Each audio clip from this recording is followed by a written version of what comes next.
بسم الله الرحمن الرحيم وبه نستعين والصلاة والسلام على أشرف خلق الله أجمعين سيدنا محمد وعلى آله وصحبه وسلم. عدنا مرة أخرى، ربي يتقبل من الجميع ويبارك ويوفقنا لنتشارك العلم النافع وأن نفيد به العباد والبلاد.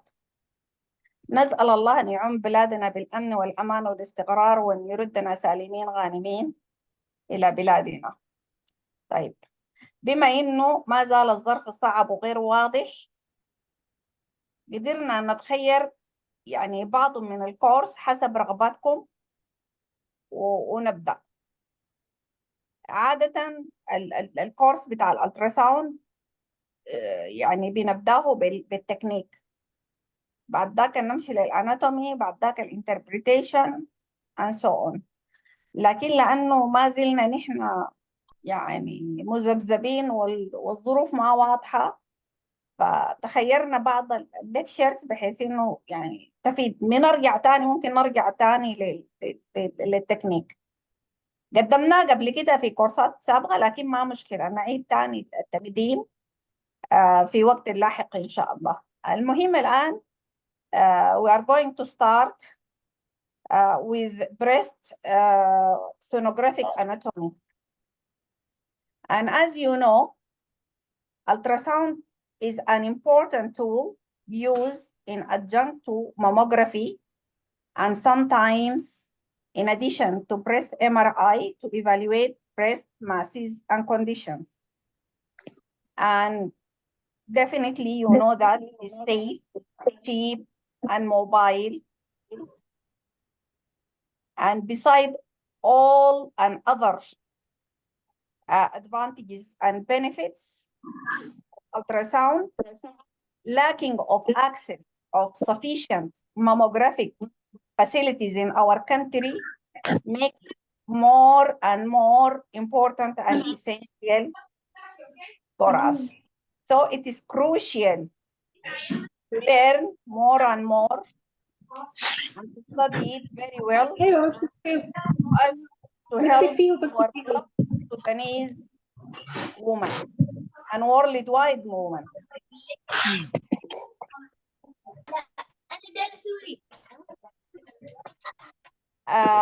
Zainab, you are welcome. But may you close your mic, please? There is background noise.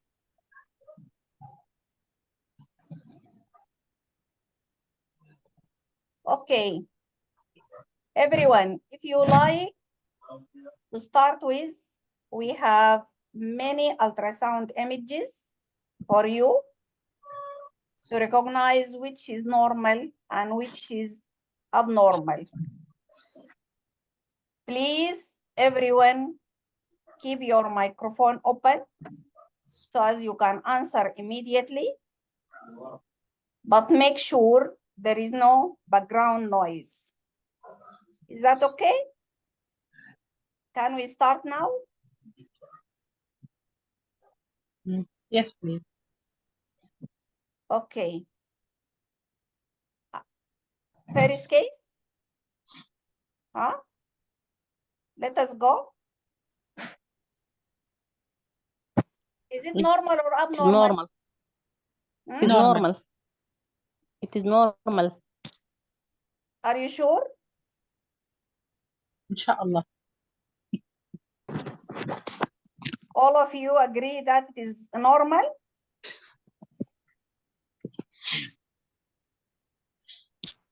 Okay. Let us go.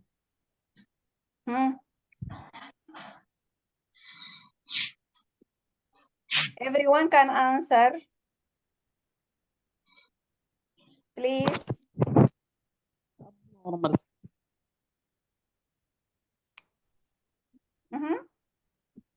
Normal or abnormal? Abnormal. Abnormal. Suhair said abnormal, yes? Yes. Okay. Abnormal. Abnormal. Okay. Huh? Abnormal.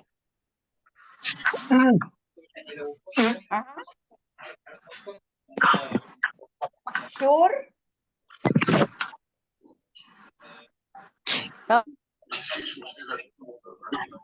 Everyone can answer. Where are you?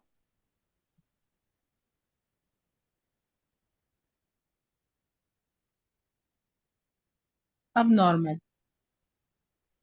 Okay. Okay.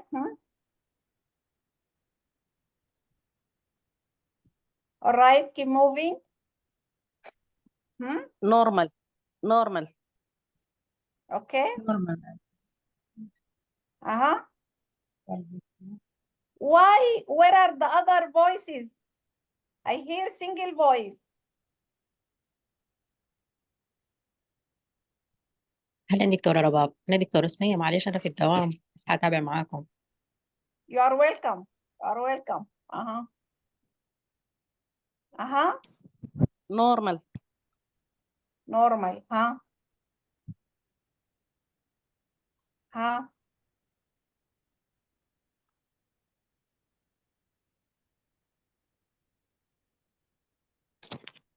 Normal. Normal. Okay. Normal. Yes, normal. Abnormal. Abnormal.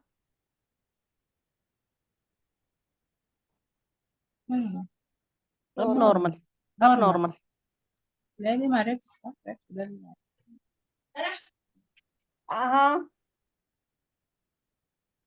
Someone No. Normal. Normal. said normal, the other said abnormal. So Normal. is it Normal. normal or abnormal? Normal. Normal. You agree it is normal? Yes. Yes, normal. Yes. Okay. And this one?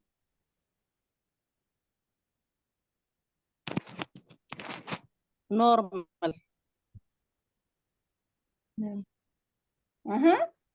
Normal. Normal. Okay. Abnormal. Normal. Abnormal. Normal. Normal. This abnormal.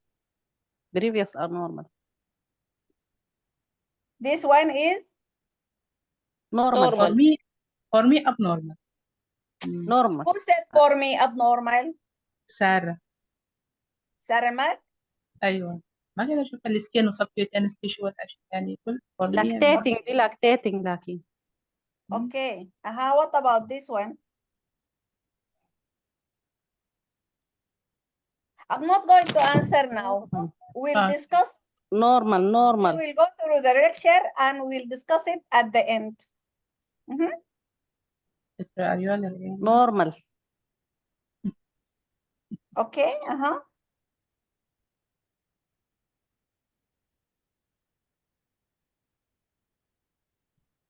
Breast is normal.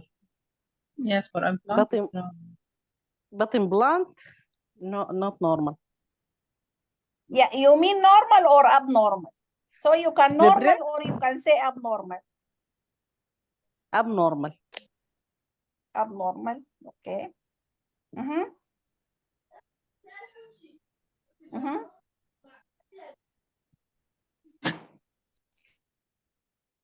Normal, abnormal. We are going to discuss it at the end of the lecture. What about this image? Is it normal for you or abnormal?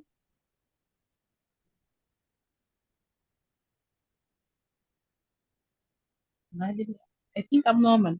Skin, is it abnormal? Skin, yes. Skin abnormal. Skin is abnormal. Second skin, yeah, abnormal. So you mean it is an abnormal? Yes. Okay. Yes.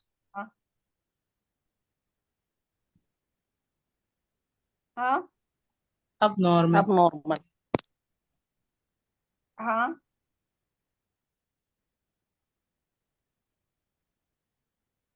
Abnormal.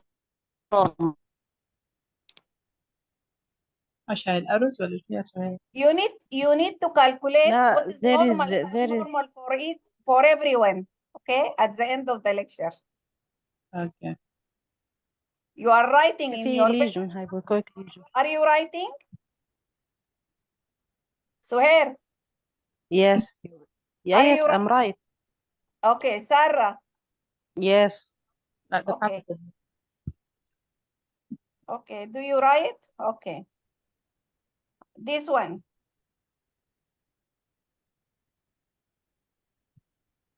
This is normal. Normal.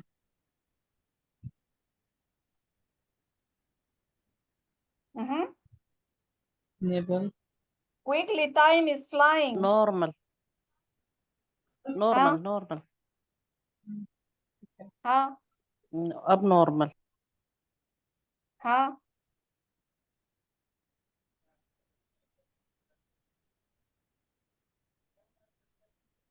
Let us go a bit quickly. Abnormal.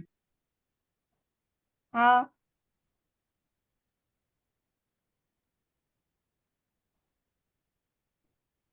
Time is Abnormal. flying by, huh? Normal. Abnormal. Uh-huh. Abnormal. Hmm? This is abnormal. Uh-huh. This is normal. Normal. Hmm? Abnormal. Abnormal. Mm-hmm. Abnormal. Abnormal. Abnormal. Abnormal. Abnormal. Abnormal. دي abnormal. Abnormal. You Abnormal. answer this? Huh? This is abnormal. معلش دكتور ربابة اللي قبل لا لو لا سمحتي معلش. This The or previous or one. this one? This one. دي نمرة كم؟ ما في أرقام. I don't مكملين know. انتوا؟ abnormal. You can tell her which the number of this case because I did not write any number. Yes, I'm going through the cases without numbering. But if you numbered Suhair or Sarah or any of you, you can tell Nauras what is the number of this case. 27 like this. 27. غالبا 20, 28 or 9. And this one? Normal. This is abnormal. Abnormal. And this one? Abnormal. Abnormal. Abnormal. دي normal. It's normal. Normal.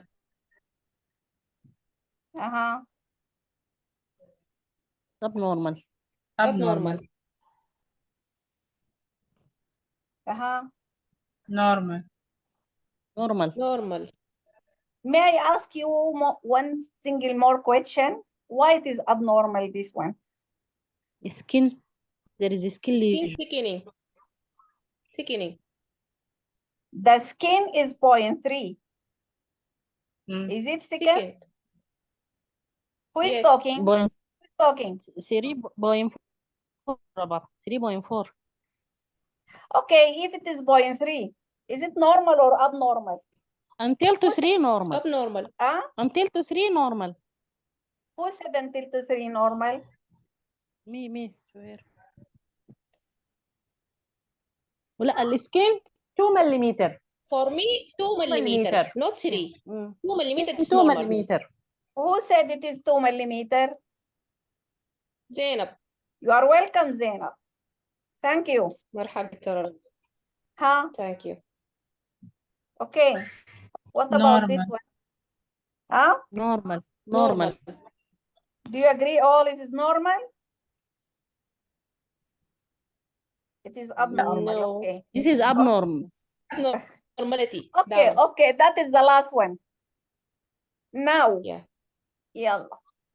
Just give me the labeling of these structures.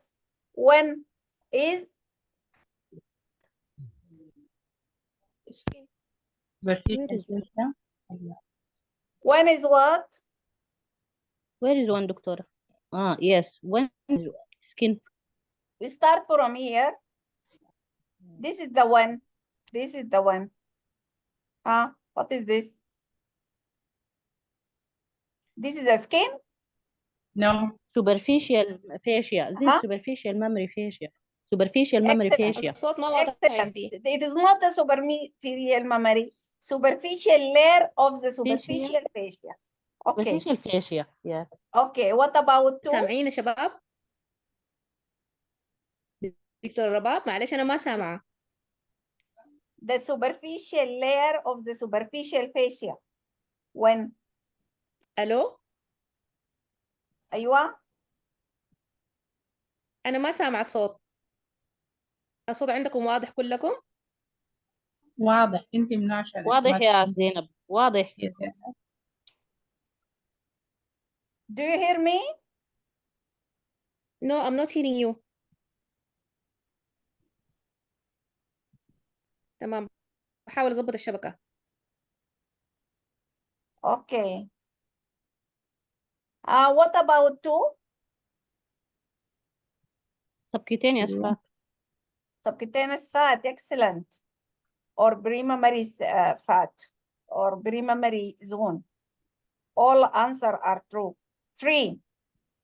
Glandular tissue. Okay. Glandular, fibroglandular, mammary zone, all are correct. Four. Retromammary fat. Five. Yep. Five retromammary fat. Deep layer of the deep fascia. This is deep fascia. Deep layer with the superficial Which one fascia. is deep fascia? Six fascia. So here, wait.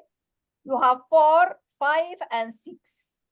Just relax, concentrate, and tell me what are these structures. 4 is the deep fascia. 5 Deep retromammary fat. Deep what? Deep layer of superficial fascia. No. This is 4. No. Okay, 5 is? 5 retromammary fat. 5 retromammary fat. Or retromammary zone or retromammary fat. Yes. 6.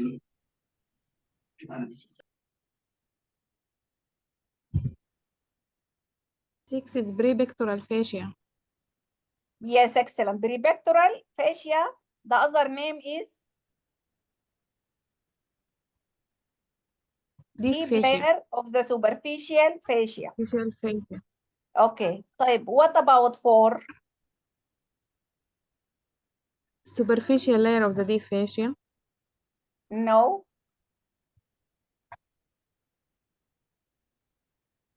The retromammary or posterior mammary fascia. Okay. What about 7? Pectoralis. Pectoralis. 8. Cooper ligament. Cooper ligament. Excellent. 9. Lung. Excellent. Who said lung? أنا سارة. Oh, excellent. 10. Pleura. Excellent. Pleura. And 11. 11.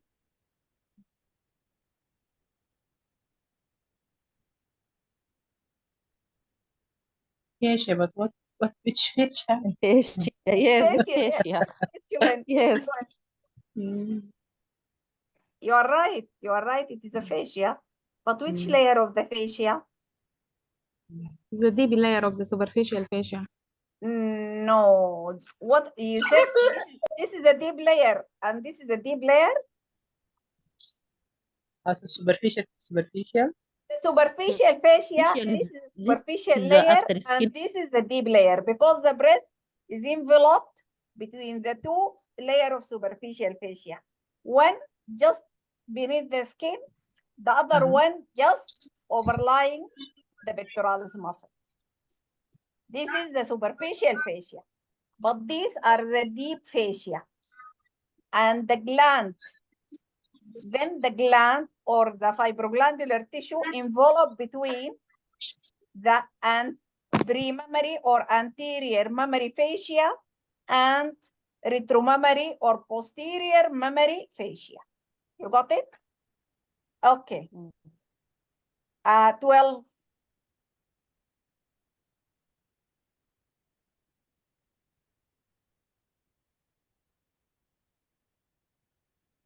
Huh? 12?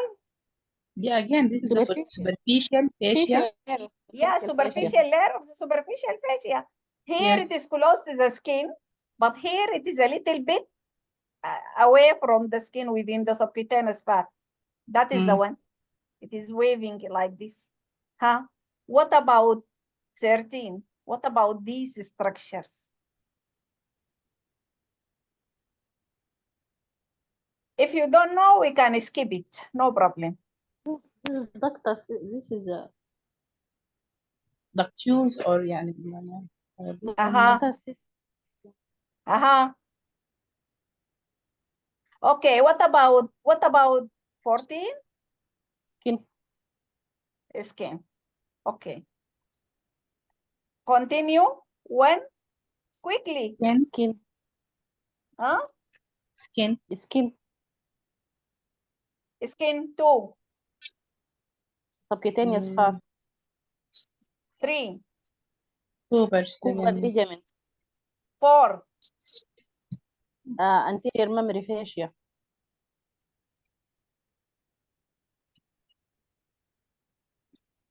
Think again. The deep fascia of the superficial. Leave it. 5. Pectoralis muscle. 6. Ribs. Excellent. Who said rib? Sarah. Excellent, Sarah. 7. Cooper ligament. Cooper's ligament. Ligament. 8. Superficial fascia. Superficial layer of superficial fascia. Okay. 9. Rib also. 9.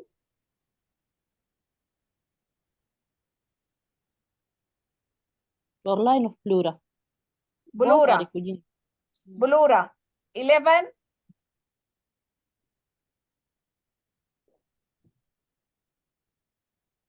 Lung. Cooper ligament. Lung. Cooper ligament. Lung, excellent. And 10. 10 Cooper ligament.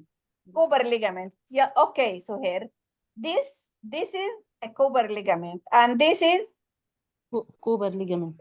Cooper ligament. Why it is long like this? This and this Cooper and this in between. What is this? There is Cooper ligament. What about this Cooper ligament going toward to? Pectoralis. Okay, so this is going back to pectoralis, and this is going forward toward the skin, a superficial fascia and skin. So what is this structure in between? Cooper's ligament. Is it a Cooper? Where is the fibroglandular tissue? This is the fibroglandular tissue. This is the residual involuted fibrous tissue. Okay. This is the fatty breast, and this is involuted parenchyma. This is an involuted parenchyma, the residual fibrous parenchyma. Okay? Yes. Okay. So, normal ultrasound image of the breast. This is an illustrations. Okay? And this is ultrasound image. Just to compare the two, this is obviously the superficial gray structures here is the skin, below which you can see fat, which appear relatively blacker to the glandular or fibroglandular tissue. Okay, this is the brightest portion are the glandular tissue, posterior to which you can see areas of fat also, and then you can, it is resting into the pectoralis muscles, just the stripes layer, okay, running in front of the ribs, which appear as curvilinear hyperechoic structure with posterior shadowing. The blackness seen behind the ribs is a posterior shadowing for the non-radiologist and the beginners, okay? And deep to which you can see here the pleura, and beyond which this is dirty shadow representing the lungs, okay? But it is not always so obvious, and the structures is يعني precisely delineated by ultrasound. Here again, the skin, the subcutaneous, the glandular, okay?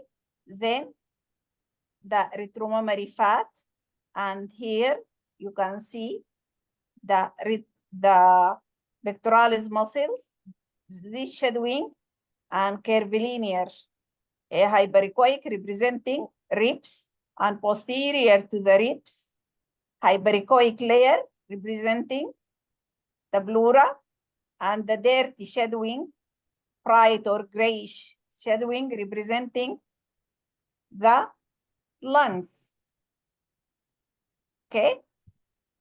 But when we go more medial, we don't expect to see the ribs as curvilinear hyperechoic structures, and what we expect it to be seen is an oval hypoechoic structure representing the costal cartilage. And there are variations in the amount of calcification within this cartilage. So there are also variations in the posterior shadowing. It will not be as intense as posterior to the ribs, or even you might not see posterior shadowing behind it. And we have to recognize it and not to misinterpret it as as breast lesions. How we could recognize these structures? You see, adjacent to which is intercostal muscles, and here this is the pleura, okay, and posterior to which is the lungs. If here it is obvious these are costal cartilages, because I could see two structures on the same line, and I could appreciate the intercostal muscles, anterior to which this is stripes structures representing the pectoralis major muscles, and posterior to which I could appreciate the hyperechoic linear structures of the pleura. And here, because of the posterior shadowing, I could not appreciate the dirty shadowing, which could be seen in between the ribs or the costal cartilages, which represent what? The air in the lung reflecting most of the sound passing through, okay? What is these structures? intercostal muscle. Why it muscles. appears like that? Why these intercostal muscles appear like this? Okay. And what is this structure? The pleura. Laura. The pleura, since it is posterior to the costal cartilage, so that is the pleura. And what about this? The lungs. This is the lung, the grayish or brightish area posterior to the ribs and pleura is the lung. And what is this?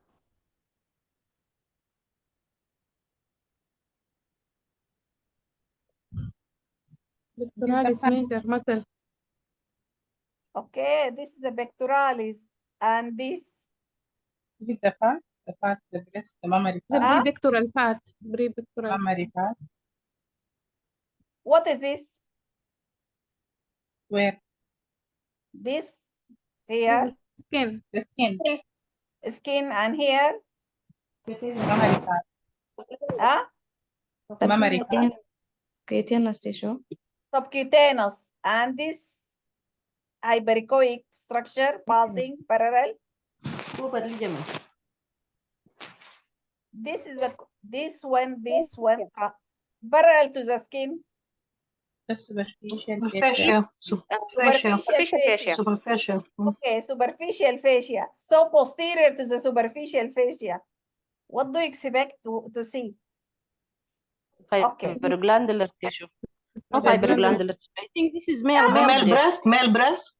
Not a male breast. Not male breast. The breast tissue. Child. Away from breast tissue. Okay. Is it normal or abnormal?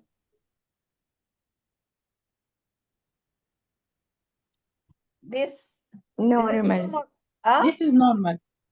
What does it represent? This is the Ribs. costal cartilage. It's intercostal. Why it is intercostal? So the pectoralis is thin here. It is thin, but at least I could see just posterior to which I could appreciate The what? pleura. The pleura and the dirty shadowing of the lung. And there is there is posterior shadowing here, but even there is some posterior shadowing. I could appreciate the pleura posterior to which. So this is definitely is not inside the breast. This is posterior to the pectoralis muscles. This is very thin pectoralis muscles here. Okay. And how could I make sure or that is just a costal cartilage? Just to move the transducer laterally. If I move يعني أخلي الليجن موجود معايا. If I just move it laterally, I will see the ribs. I will continue with the ribs. If you move what? Transducer. The probe. Yes. You angulate, you can either you can move the transducer perpendicular, or you can go through the breast, okay, up and down, okay, along the medial portion of the breast. You can and increase your view. You can see more than one. Yeah. More than one costal cartilage at a different level here. You can see these two costal cartilage, and there is intercostal muscles, and here you can see the stripe structures, which is pectoralis major muscles, and posterior to which again the pleura and the dirty shadowing due to the lung structures. And what about this one? What about this image? This is a focal lesion. There is a lesion. Yes. Yes. Welcome. معك مستر محمد الفاتح دكتور. You are welcome, Maysara. مستر محمد الفاتح. مستر محمد الفاتح, you are welcome.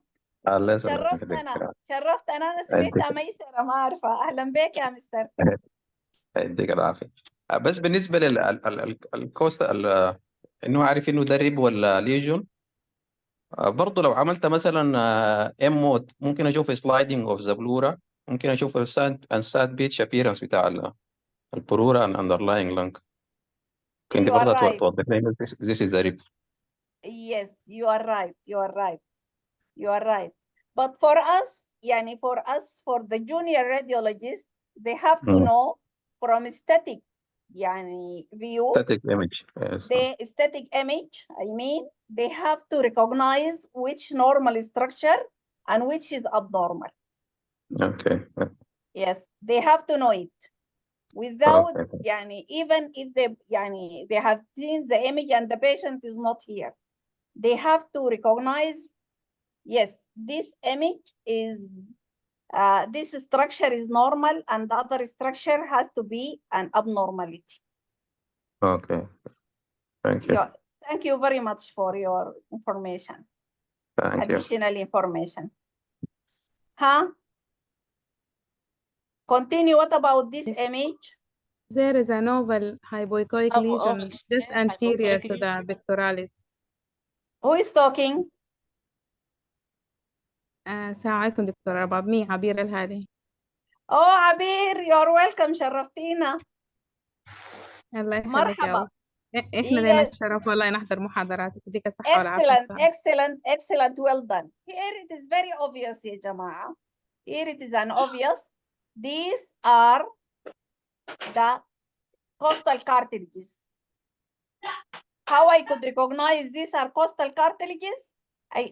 Apart from seeing two structures, even if I have seen this only, I could appreciate the stripe structure anterior to which representing the pectoralis muscle. Posterior to which I could appreciate this pleura. hyperechoic structure representing the pleura. The pleura. And the dirty shadow of the lung.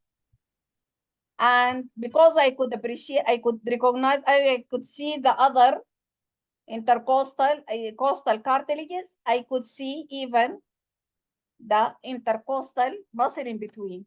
But why this is a breast lesion? Because it is anterior to the pectoralis muscle. It is not a posterior to the pectoralis, it is anterior. Since it is anterior, that means it is a breast lesion. Even if we could see it in the retromammary fat, still it might arise from the breast. Okay, so while we are scanning, we should always put this illustration in our mind. We have to remember that what are the structure of the breast, okay, from the superficial going to the deep, starting from the skin and including nipple areolar complex, going to the subcutaneous fat, traversing by the Cooper ligament, going into fibroglandular parenchyma and retromammary fat, then the pectoralis major and minor, where the breast is resting, and posterior to which is the chest wall representing the costal ribs, costal cartilages, and intercostal muscles. And we have to see the pleura and the deepest which we have to appreciate the dirty artifacts or dirty shadowing of the lungs. Okay? To complete the pictures, you have seen here, the parenchyma is coning, okay, coning toward the nipple. You can see this is the fibroglandular parenchyma coning here toward the nipple. Again, here the skin, and here this is subcutaneous, the pre-mammary zone, and this is the mammary zone, and posterior to which is retromammary zone, resting again the stripe structures representing what? The pectoralis curvilinear hyperechoic structure with posterior shadowing is the lung, is the rib, sorry, and the hyperechoic linear structures behind which a grayish or brighter shadowing, dirty shadowing, is the pleura. Okay. Let us go further. What are the structures of the breast?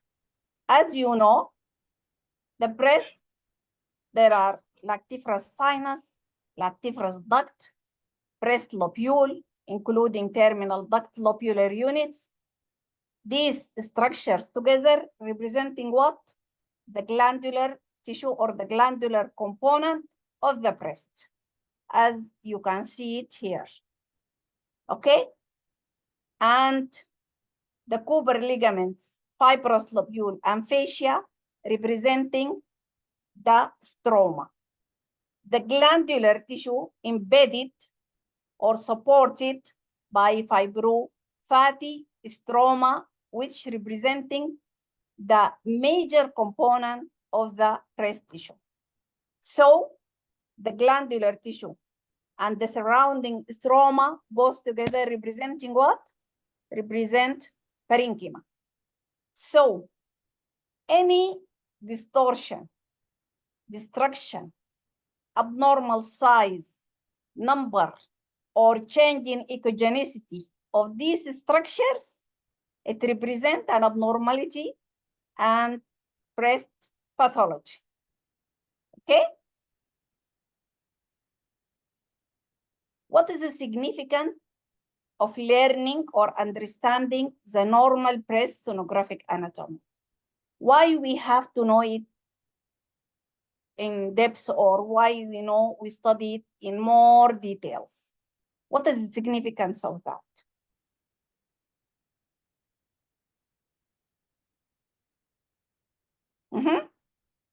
When Do you I have know the normal, Huh? when I know the normal anatomy, I can pick up the pathology easy. Excellent. You are right. You are right. By understanding what are these structures here, what does it represent, definitely we could appreciate this is size-wise is larger than these structures. The lobular structures seen here, ducts are lobules. Definitely this lobules is large.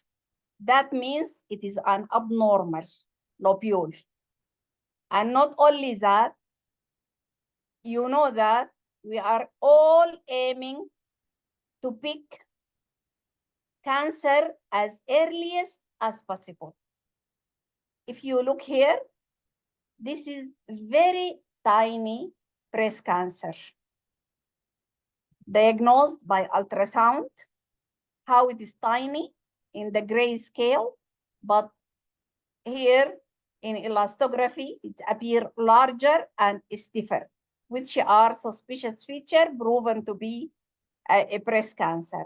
And this is another tiny breast cancer seen on ultrasound. And this is the corresponding enhancing lesion on MRI. So what are objectives of our study? We need to know, or we need to study the normal anatomic structures of the breast and their appearance on ultrasound. To describe the normal anatomic variants and some abnormal appearances, understanding breast composition and background breast texture that could be seen on ultrasound, to know some terminology used on ultrasound breast, and to learn where breast cancer starts within the anatomy of the breast. But definitely, we could not achieve all these goals in a single lectures. So we are going to present a series of lectures until we could cover all these objectives. Okay. May I ask you, what are the densities in mammography? What do you know about the densities you could see it in a mammogram? How many densities seen in mammography or on mammography? Incidence. Hyperdense. Hypo. Equal density. Hyper and equal density. What is mammogram? What is the type of radiological image of mammography? X-ray. X-ray. So what are the densities? You could appreciate it in the X-ray. Opaque and radio opaque. Radio opaque. Okay. So what about those radio opaque? Radio opaque, it could be what? Even there are certain subjects you could appreciate it, or densities you could appreciate it. You can name it. Could you appreciate? Radio opaque, radiolucent. What are the radio opaque? You could see it in mammography. Starting by the skin. Yeah. By the skin. High density, يعني? You mean high density? You can see high density. You can see. What are the type of densities? What are the type of densities in the X-rays? High density, low density, equal 3. It is like that only. When you describe a lesion, if you have seen, even CT is go for radiolucent and radio opaque density. So you can see when you talk about a lesion in CT, you describe it as what? Dense or lucent. So you describe it by attenuation. Can you see air in X-ray? No. Air density? No. No? Yes, Who yes. said no? Yes. Who said no? Yes, you can see the air. On mammography, you cannot see air? You can see. You can see air. You can see fat or not? Yes. These are low density. You can see in the extreme low, you can see air. And then you can see fat. And extreme high, you can see density. Classifications. If they have done a biopsy. Markers. What about these markers? Yes, metals. Yes. Yeah. High density of metals. You can see metal. Yeah. And you can see less than metal, the density less than metal you can see, but it's still high. What? You can see calcification or not? Yes, you can see. Equal calcification. Yeah. Why you are doing mammography? Most of the time looking for calcification. You can see calcification, calcific densities. Oh, so in extreme high, you can see metal, you can see calcification densities. In extreme low, you can see air, you can see fat density. So in between, what is in between? How you can see breast cancer on mammography? Apart from if it is a mass, what is the density of a mass on mammography? Homogeneous opaque mass. Representing which density? What we call this type of density. If you have a cyst, Tissue density, you mean? Do you mean tissue density? Composition of the mass or lesion. What is the density? The density of mass or density of cyst? Cyst is radio opaque. Okay, so it is a soft tissue density. Is it high? So regardless of the density of the lesion. Or we consider it as what? Okay. Okay. So the types of densities you have on mammogram are extreme low, air, then fat. Extreme high, metal, then calcium. And in between is the water density. Soft tissue and water and all on X-ray appear like a water density. Do you agree? But what about ultrasound? This water density seen on mammography, you can see it as anechoic in case of cyst. You can see it as hypoechoic. You can see it as isoechoic, or you can see it as hyperechoic. Do you agree? So for one density seen on mammography, can be represented as 4 echogenicity, I mean, on ultrasound. That is why ultrasound delineate more or further anatomy and further characterize the pathology seen on mammography. And here you can see an example. This is opaque, is a water density. And this is opaque, it's also water density seen on mammography.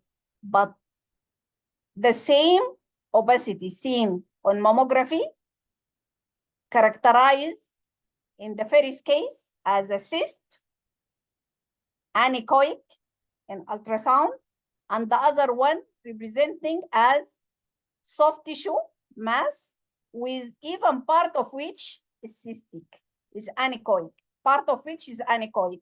But when you go here, both the cystic portion and soft tissue portion are seen as just a water density, soft tissue density. Okay, we said this is anechoic, and we said this is a hypoechoic. What is our frame reference? What the reference of frame or frame reference? Subcutaneous. Subcutaneous fat. Excellent. Who said subcutaneous fat? Me, Suhair. Excellent, Suhair. It is a fat.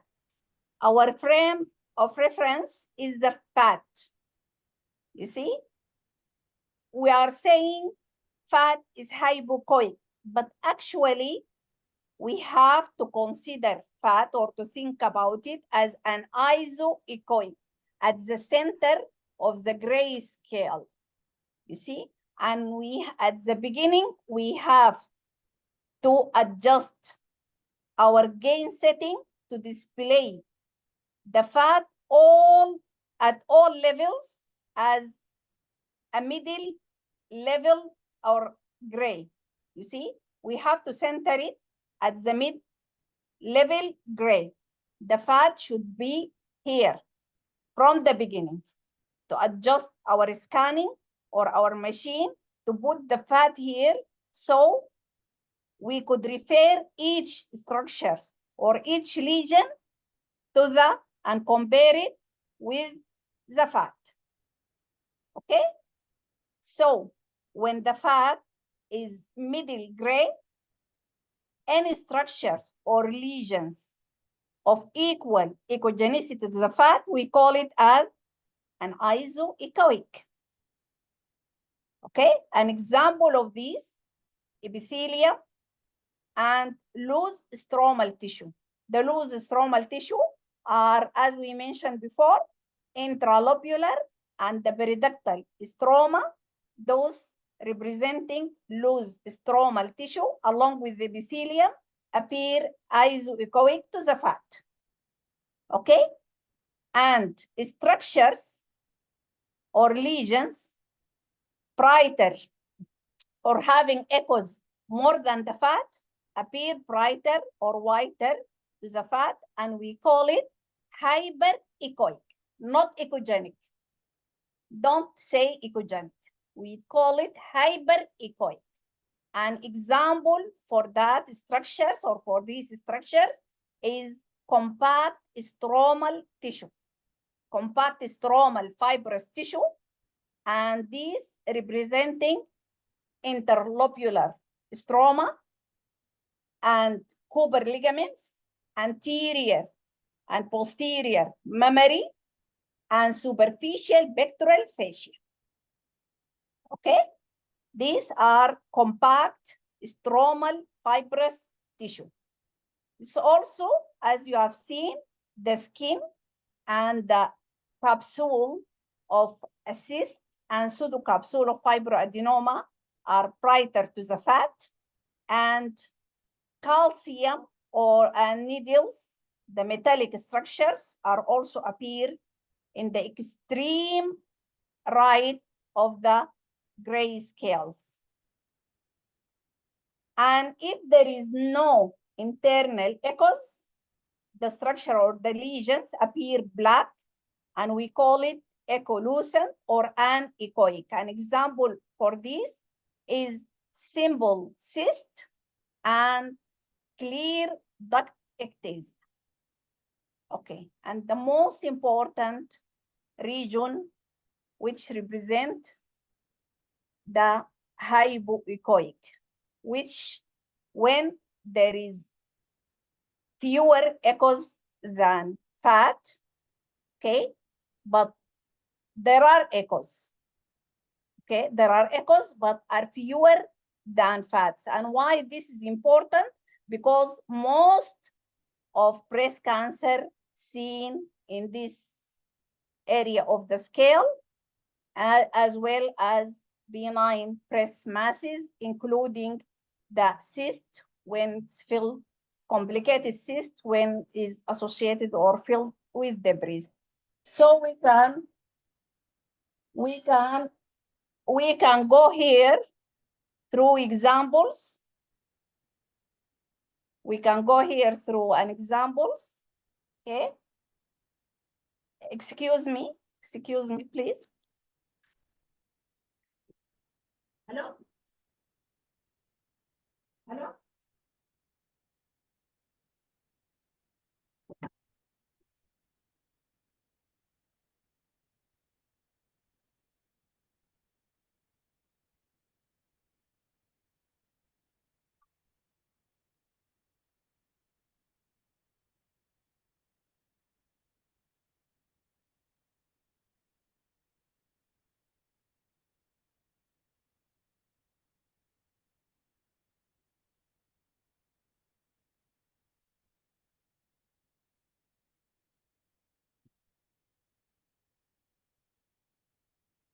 Sorry for interruption. Let us go. Okay, we said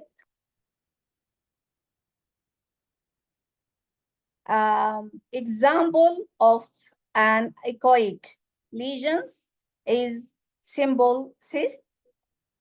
And here we can see complicated cyst with internal debris, okay, in the region of hypoechoic area of the scale.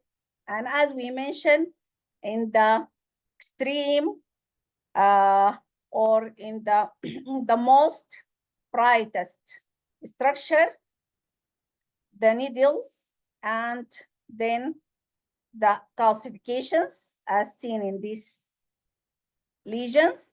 And we said also the dense, compact, fibrous stroma appear as brighter. You can see it here, hyperechoic. These are the Cooper ligament, are hyperechoic.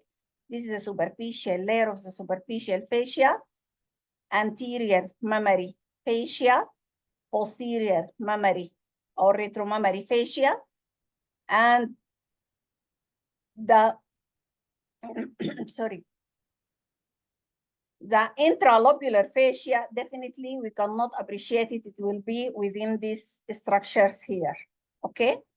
And here we can appreciate the wall of the cyst and the pseudocapsule of the fibroadenoma as hyperechoic. And also the skin, it's also it is brighter than the fat and appear as in the level of hyperechogenic or grayish to hyperechoic here. And as we mentioned that the epithelium and the loose stromal tissue are usually embedded within the area of fibroglandular tissue. You can see part of which here are iso to the fat. And here we can see the hypoechoic structures or hypoechoic lesions, I mean. And even the hypoechoic are ranging in the grade of scales, see, in the from gently hypoechoic or mild hypoechoic, brighter toward the bright side, to deeply hypoechoic. And here, this is a heterogeneous one. These are all cancer. but this is a benign lesion, though it appears more or deeply hypoechoic compared to these cancers. And definitely it is obviously here, these two lesions having same echogenicity to the adjacent fat. However, this is oval, well circumscribed oval lesions representing lipoma, but this is definitely is rounded and indistinct and associated with distortion in a case of a breast cancer, mucinous breast carcinoma. See, it is really difficult to be appreciated apart from its associated distortion. And extreme to the right of the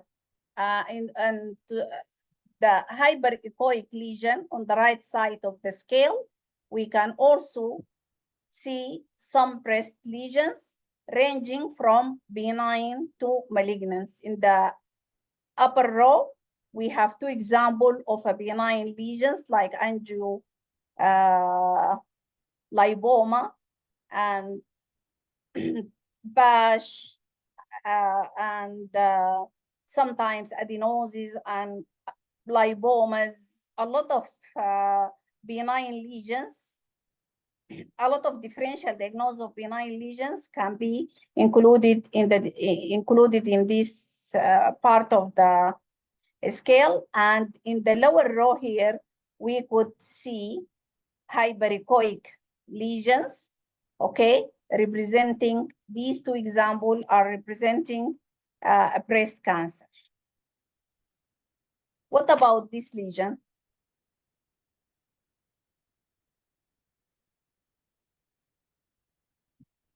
What do you think about this? What is the echogenicity here?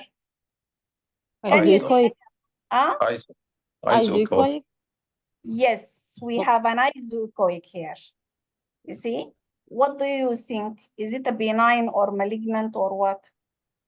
Not benign. This because the margin is partially circumscribed, partially irregular, partially. Yeah,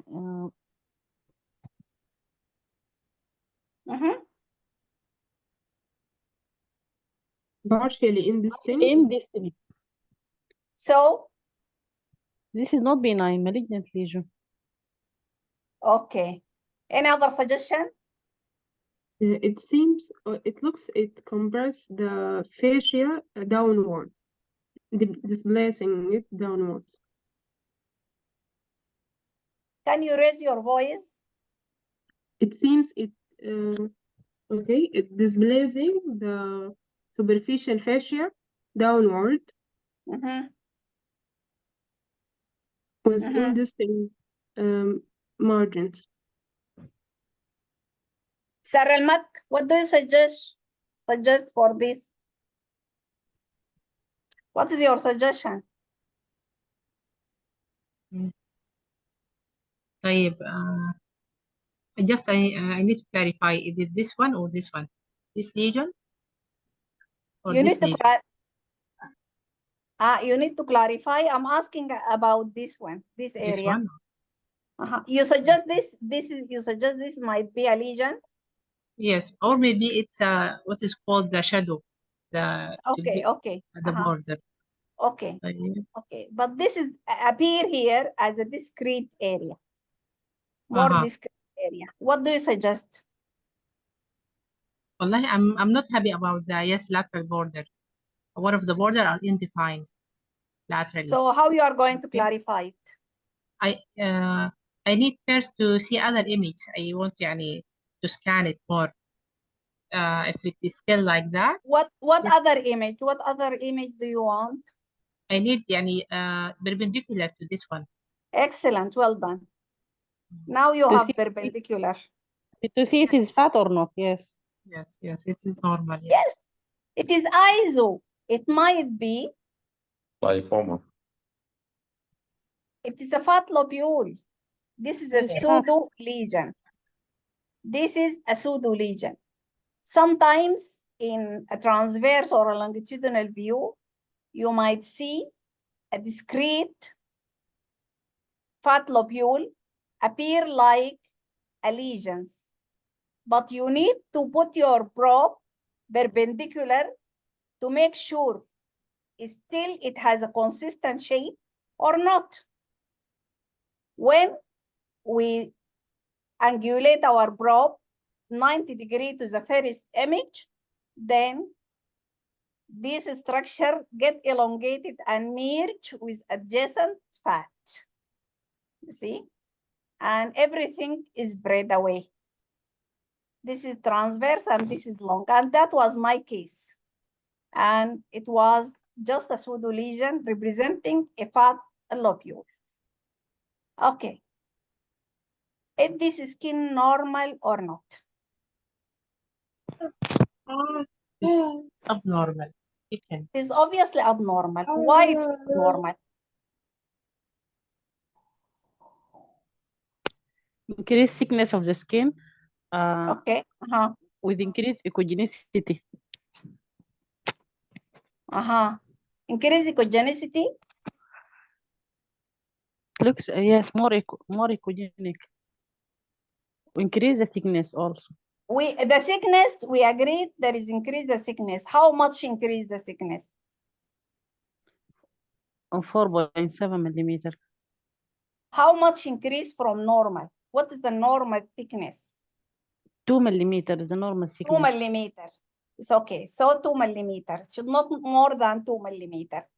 Regarding what other abnormality? How come, yani, you said it increased echogenicity. We have seen even, let us go back.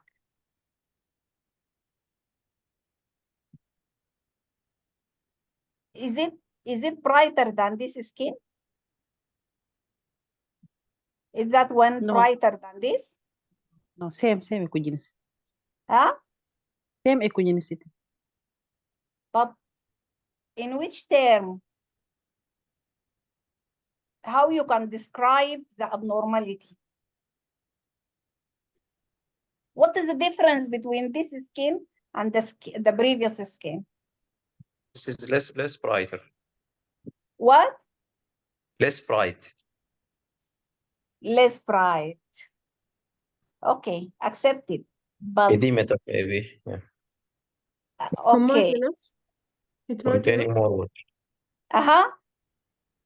Heterogeneous. It's not homogeneous, but there is specific features you can describe it. Apart other than it is not homogeneous, it is heterogeneous. But let us go. Okay. So as we mentioned before, starting evaluating the breast, we have to either go from within to without, or from superficial to the deep. We are going to start each structures of the breast and go in detail anatomy about it, describe the anatomy and describe some abnormality. Okay, starting from the skin, including the nipple areolar complex, and then go to the parenchyma and so forth. Starting by the skin. As you know, there are 3 layers of the skin. The epidermis, okay, the most superficial, thinnest layer, okay, it devoid lymphatic and blood, and could not be appreciated as separable layer from the dermis on imaging. Yani at imaging, we cannot say this layer is dermis and this is epidermis.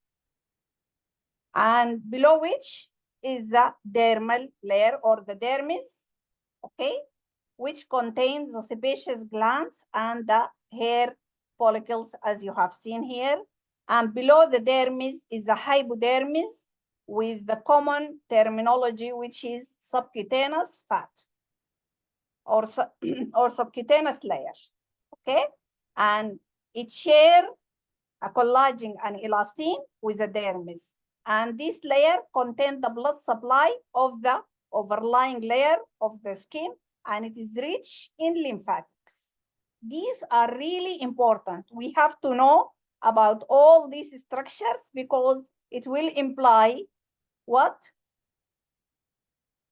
The differential diagnosis of the pathology arising from these structures. Okay. What is a normal skin? The normal skin appear on ultrasound as triple-lined hyperechoic, triple-lined hyperechoic to isoechoic central zone. When I ask you about the previous image, it is not a homogeneous, but it is lacking. Okay, it is lacking the triple layer. You can see here this thin hyperechoic, again another one hyperechoic, and in between يعني isoechoic zone. This is the triple. Even here there is cancer here, but the overlying skin is normal. It demonstrates the triple layer symmetric without any thickening. And here this is, and there are variations in the appearance of these triple layers and the echogenicity, and a little bit variations in the thickness, but it should not be more than, it ranges from 0.5 to 2 millimeter. So any thickness above 2 millimeter, we have to consider it as abnormal, or any appearance of asymmetry, we can consider it as abnormal. And these three layers representing both the epidermis and dermis, and the hypodermis is below this, representing this, the layer of the fat below the dermis. Okay, there are normal skin thickening. Where exactly? In the breast, in ultrasound breast, when you see normal thickening, you can say this is a normal thickening. In general, the younger patient, okay, they have more collagen and elastin than the old age woman. So their skin relatively thicker than the old age or elderly woman. And at the dependent part of the breast, you can see slightly thicker skin compared to the non-dependent part of the breast, as well as in the areolar skin. The areolar skin is a little bit thicker compared to the remain of the breast skin, but it should be smooth, symmetric, and tapered. When you see the skin taper toward the nipple or the areola getting thick, but it should be symmetric both sides, as you have seen here. You see? And here, excuse me, may you close your mic? There is background noise. Okay.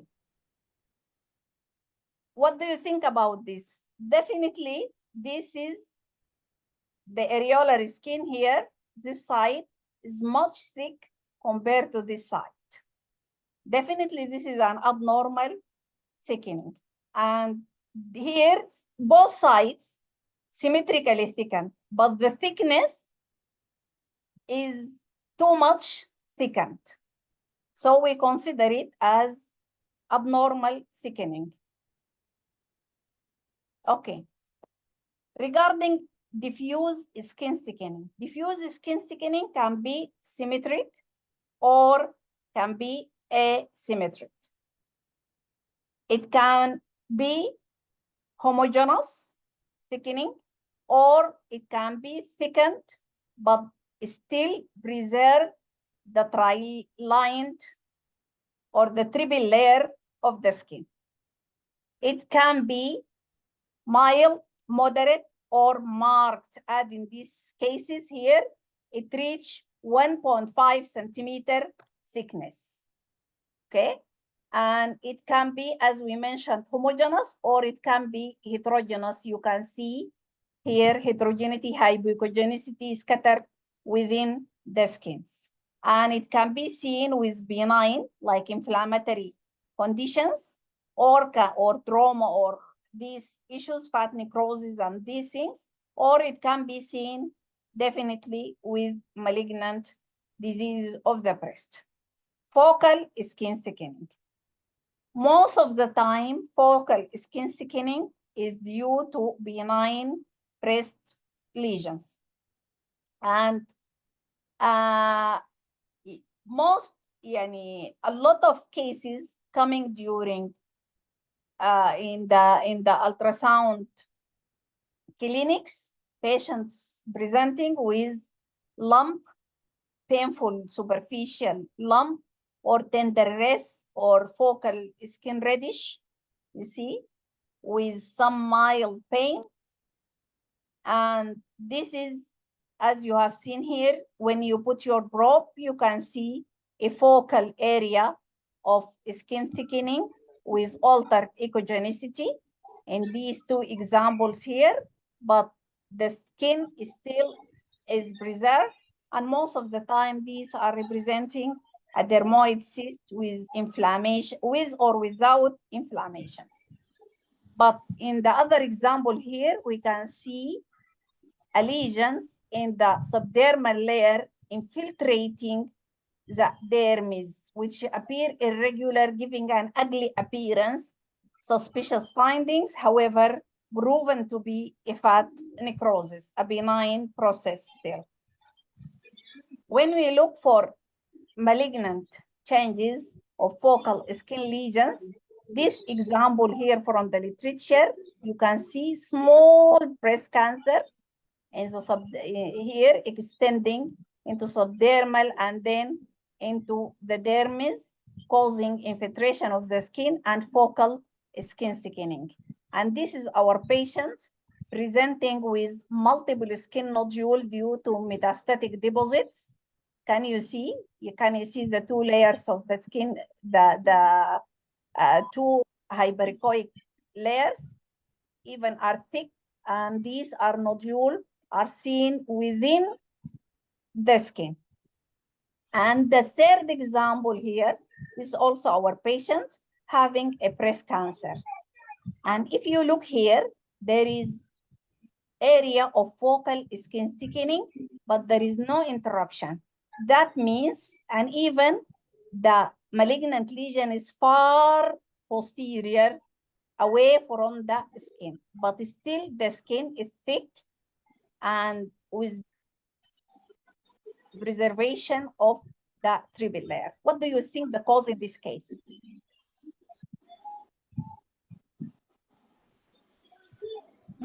Could be infiltration of subdermal lymphatics. Lymphatic infiltration. Excellent, excellent, excellent. This is dermal lymphatics invasions, imply blocking the dermal lymphatics. The image is not good, but we can see even here the echogenicity below the skin at the same location, a bit increased compared to the rest of the breast. Okay. Let us go to the nipple areolar complex. What is your impression about these nipples? Which one is normal? Which one is abnormal? What do you think?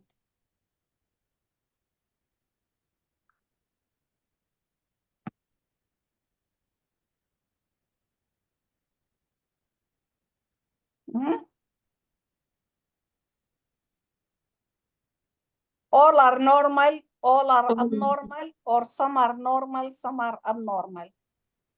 All are normal. All are normal. The first at right side, it is abnormal. This one? This one, yes, abnormal. Abnormal, huh? Below it also? This one? Below it? What about this? This is normal. This, this is focal skin thickening close to the, this is abnormal also. This is abnormal. And this one? Normal. This one? Normal. Huh? Normal. Huh? Abnormal. Okay. Do you agree with Suhair, all of you? Everyone agrees with Suhair? Disagree. Who is disagree? Nihad. Huh? Nihad. Okay, Nihad, what do you think, Nihad, about this image? The nipple is highly variable and all are normal. All are normal. It's okay. Any other suggestion?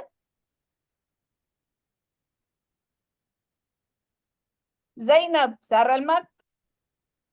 Where are you, Nauras?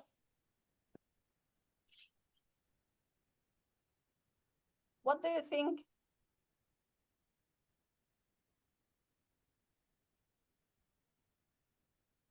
Okay. Agree with Suhair to some extent or to more than some extent. This is normal. It's obviously normal. This is normal. This is normal. But this and this are also normal, Suhair. Yes, These the are orthogonal. normal. The only abnormal. This is mass. Above it, this is inverted nipple. Yeah. This one This inverted is nipple. just you have bad of gel. You have bad of gel here and compression. Okay, but otherwise it's okay. It is normal. There is nothing here. Okay, when you elevate your probe, it will return. It will go up. Just this is due to the compression. There is nothing there. There is no retraction. Okay, and you can see this is the areolar skin, and you can see the nipple, the surface of the nipple above the areolar skin. You see, this is the flattened skin, and this is shadowing. This is shadowing. You see, make it difficult to be well appreciated, but it was normal. And this is also flat. Okay, and this is here. It is clear. This is the skin. It is seen above the skin. But this, it is enlarged, not only enlarged, heterogeneous, remarkably heterogeneous, and there is some speculation posteriorly. So there is a mass engulfing the nipple. Yes, there is a lot of challenging regarding the ultrasound evaluation of nipple areolar complex. And because there are variable anatomical appearance, dimensions, and textures, and the color across ethnic groups and among the individuals. These a lot of variations making so challenging. And we discussed before the embryology and the development of the nipple areolar complex from the epithelial pit, lactiferous ducts, and we said originally it is like that. Okay, then develop and get everted. If it failed to evert, you might see it as an inverted nipple. Okay, this seems only 2% or so. The majority should be seen as everted nipple unless it is diseased. But still, it can be flat in up to 20 to 23%. And we describe also, when we talk about the nipple areolar complex, we are talking about the nipple, the areola, and the gland related to the areolar skin. This is the complex, why they call it as a complex. And the component, okay, of related to the nipple areolar complex are, as we mentioned here, the ducts with the epithelial in continuation with the skin of nipple areolar complex, smooth muscles. That means we expect that benign and malignant tumors of the smooth muscle like leiomyoma, leiomyosarcoma can be arise from the nipple, fibrous tissue, numerous blood vessels, and as you know, it is abundant lymphatics seen in this area, and they call it subareolar plexus or sabis plexus, and also have implication and has clinical significance. We are going to talk about it. And because of a large amount of fibrous tissue in the area, it absorbs the sound and result in posterior shadowing, which make evaluation of this area is difficult and challenging. But the amount of this substance is also variable from one woman to the other. Look for this, how it is shadowing, but look for this nipple. There is slight, very minimal shadowing, not like in this case. So there are a lot of variations, but we have to remember that there is no fat in the nipple areolar complex. It devoid fat. So we don't expect to find fat content lesions in relation to the nipple areolar complex, and we should not mention it in our differential diagnosis. Okay? Normally, in most of the ladies, the nipple is a homogeneous oval structures. Okay? It is, if it is everted, it's supposed to be seen anterior to the areolar skin. You see here in the transverse view, and here in the longitudinal view, you can see the duct, you see, extending, and this is the skin here, and the skin posterior to which, and you can see here the duct extend into the nipple. Okay. So knowledge and awareness of anatomical, sonographic appearance, and anatomical variant is crucial, as well as knowledge of typical way of transducer positioning and technique, okay, to avoid pitfalls at this area. If you look here, definitely these are abnormal. Why are abnormal? Because definitely here you can appreciate the asymmetry. Even if it is, the nipple is retracted, it will appear as so symmetric. But here I could see some asymmetry and heterogeneity and irregularity to one side due to the mass engulfing the nipple areolar complex. And when we look to this, the nipple is enlarged. Okay, it is heterogeneous, it is asymmetric. Look for this part and this part. And if you look here, it's continuation with the ducts, which seen as soft tissue, and the whole area is distorted. Okay, there is a malignant process going on here and infiltrating the mass. This is really very obvious, and all of us, we can appreciate it.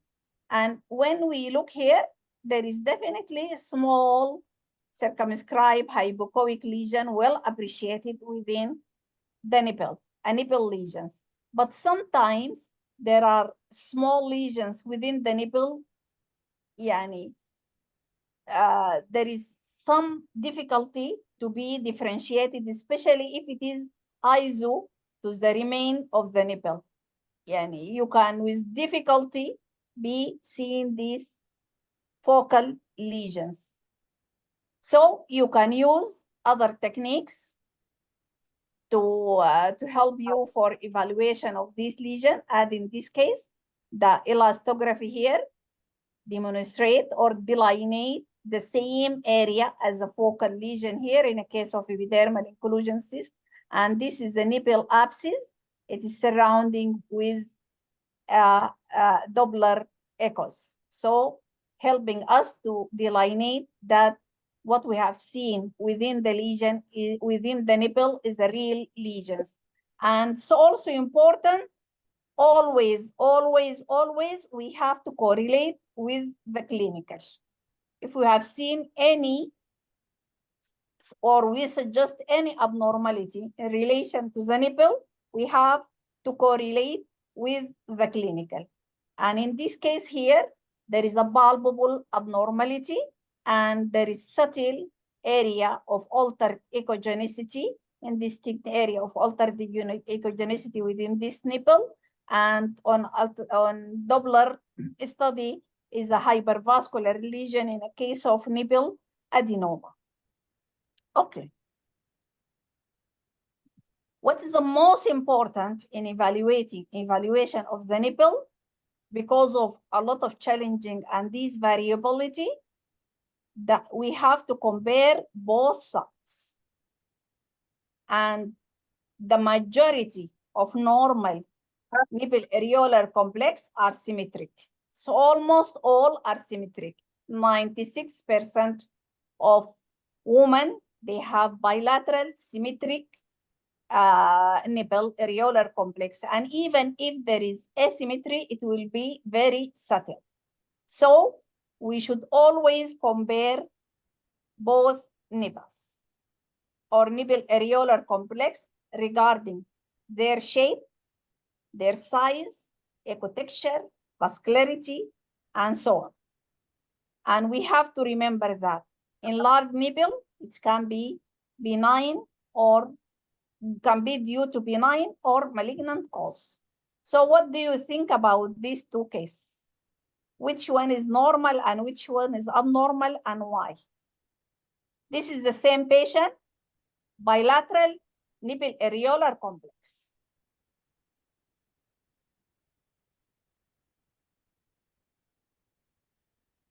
Bilateral nipple areolar complex. Which one is normal, which one is abnormal? At the left side is normal. At the right side looks abnormal.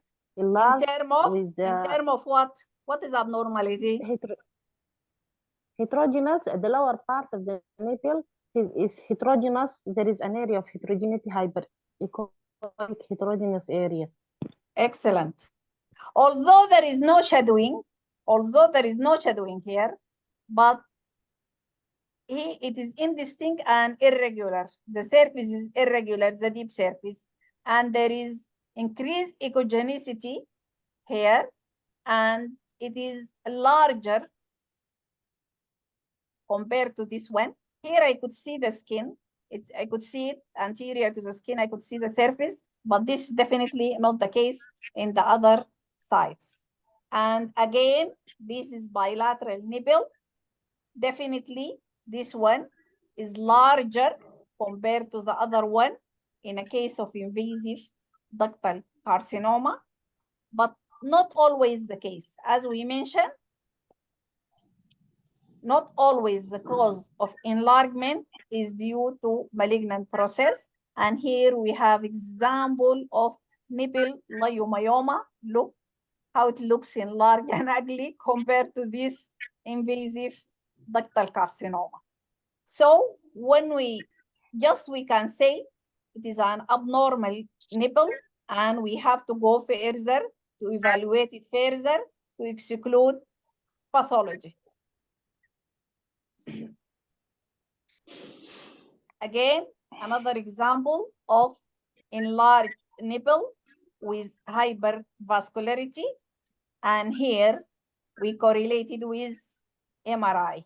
So we can also correlate with other imaging modality, and this is a case of budgets. This is obviously here, there is asymmetric enhancement of this nipple on MRI compared to the contralateral one, and the punch biopsy revealed budget disease. Okay. What about this nipple? What do you think? What do you suspect? Normal or abnormal? And why? Abnormal.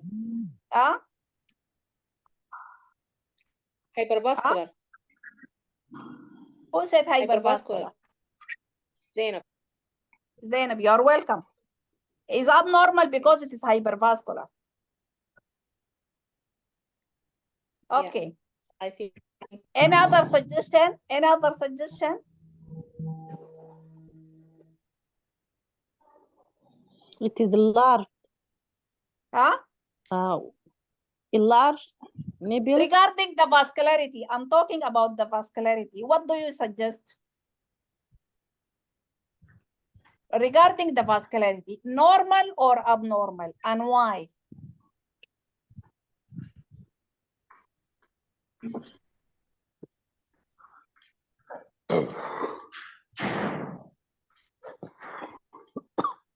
Is it normal or abnormal? Looks abnormal. It looks abnormal. Why? Why it is abnormal? either يعني tell me the vascularity either normal or abnormal, and give me evidence why it is abnormal or why it is normal. I'm waiting for your evidence. Try to defend yourself. If you say it is normal, tell me why it is normal. And those who said it is abnormal, define yourself and tell me why it is abnormal. Here, today we are learning which is normal, which is abnormal. Just we want to know which structure or which appearance, ultrasound appearance to us is abnormal. So we have to go further, which is not, which is normal, just no need to evaluate this structure. This is our aim from the presentation or from the study.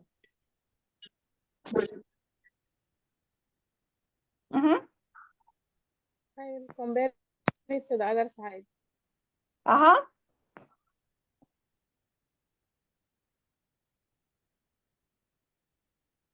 Zainab. Yes, said before it is abnormal for me. Hypervascular. Why it is abnormal? Any hypervascularity, it means abnormality in the nipple? No, it is. No, why no? طيب, how you can clarify? I want if you suspect, if you put the when you put your color and you find the nipple like that, you want to clarify, is it normal or abnormal? I want to see the picture without color. Firstly. Okay, it was the same. No, nothing. It doesn't add. Okay, what else? Just regarding the vascularity. If the only findings for you, this is hypervascularity. How you can make sure is it normal or abnormal? Compare it with other side. Compare it with other side. Available. Yeah. We have to compare it. Why we have to compare it with other side? To know if it is normal or abnormal. Because is not an really important feature to differentiate normal from abnormal. Some nipples are hypovascular while others are vascular. We mentioned before, we said there are a lot of vessels within the nipple, and there are connective tissue, and there are so and so and so, all these structures. But the component is variable from one lady to another.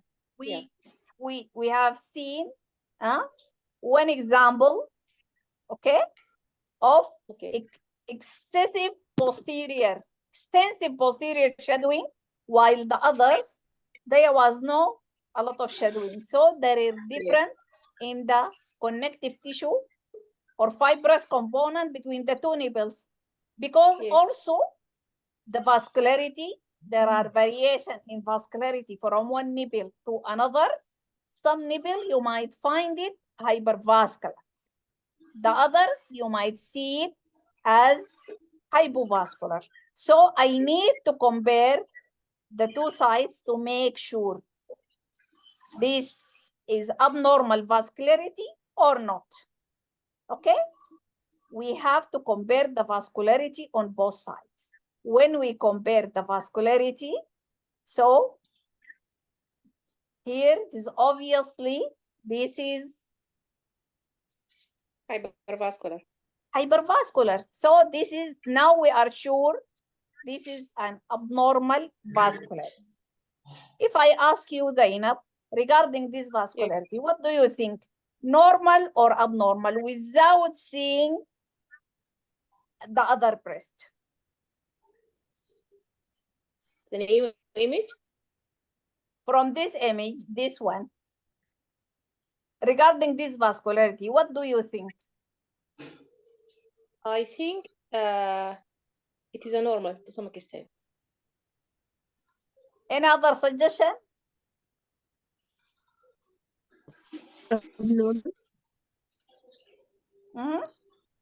Regarding the action of the what? blood vessels, its direction is this without seeing the other breast, I will report it as an abnormal vascularity. Why? Yeah. I think even the demarcation between the nipple and the breast is abnormal. Look for the areolar skin. Look for the areolar skin. Yes, look abnormal. for the areolar skin. Look for this side. For the large side. nipple. Yes. There is thickening. There is thickening.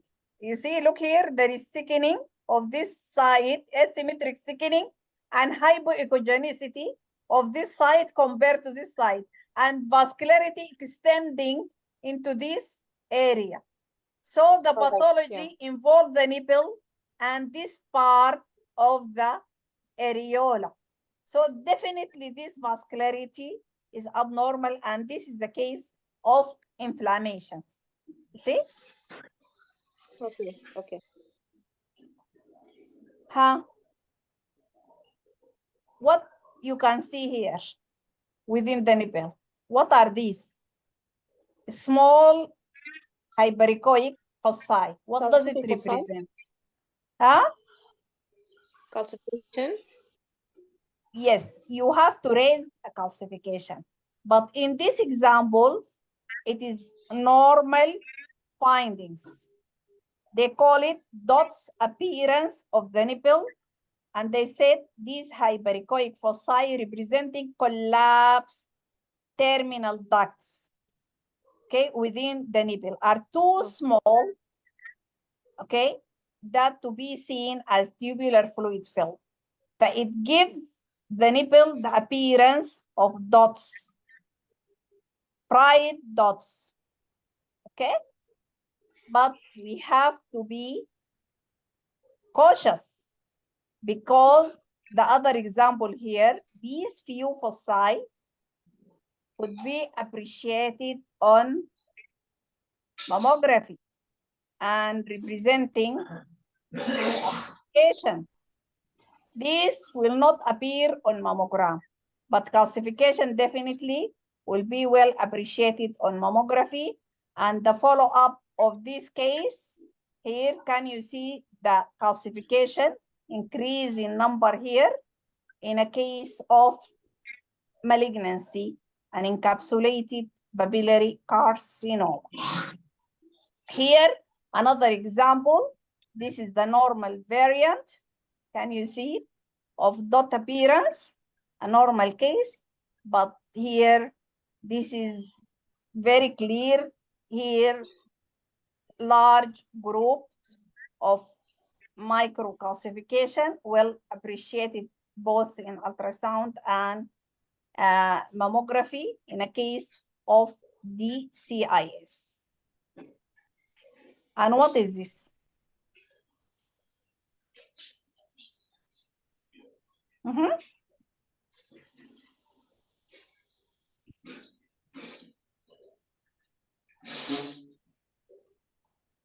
Any suggestion?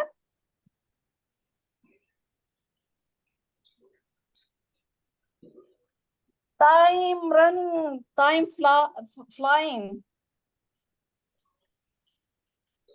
Go ahead. Could be a foreign body. Huh? Foreign body. Excellent. Who said foreign body? Abir. Excellent, Abir. Foreign body. Why you said foreign body? Why? Why? It's well defined. Excellent. It's well defined. Hyperechoic with the posterior. Extremely Yes. hyperechoic with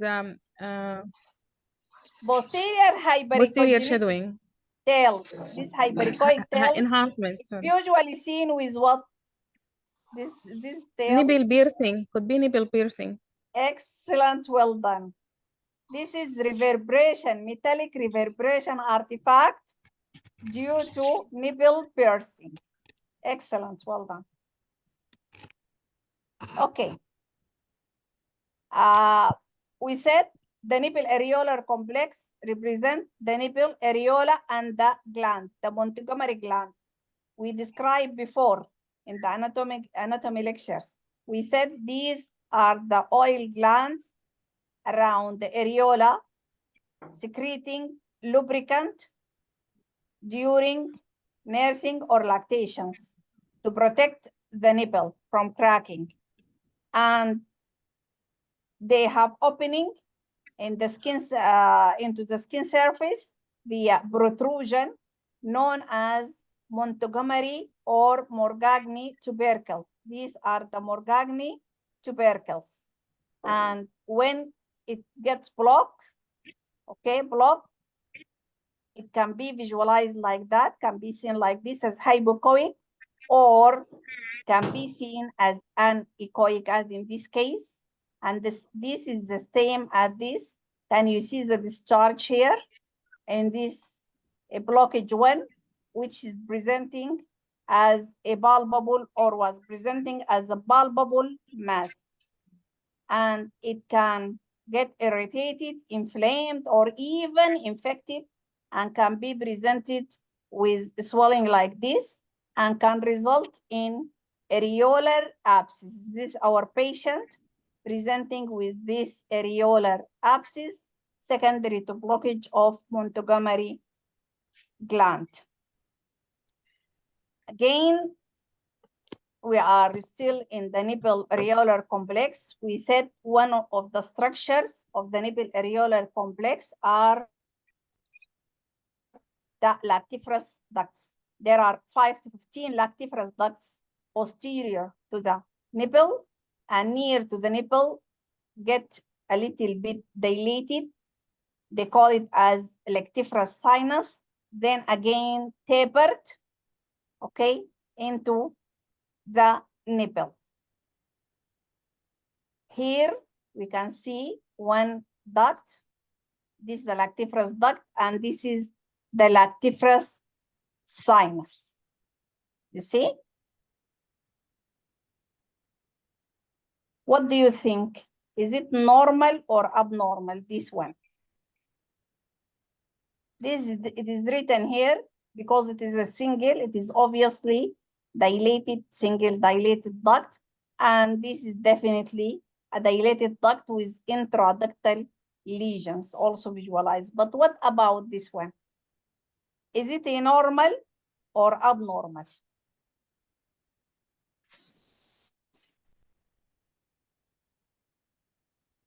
What do you think, normal or abnormal?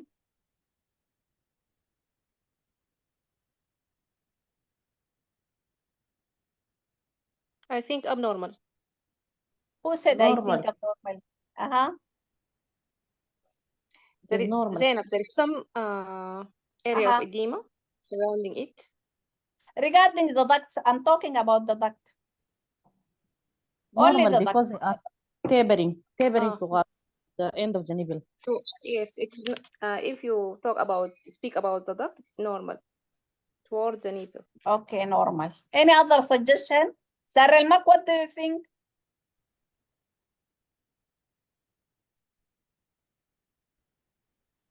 Do you report it as ductectasia or you are going to report it as normal?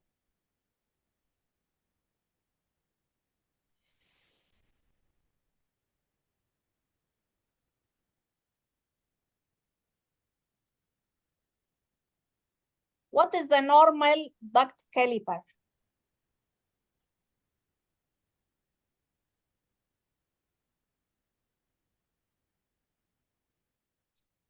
Huh? Quickly.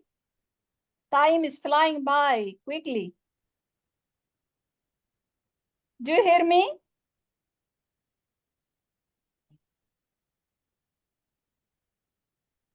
Yes, we can hear you.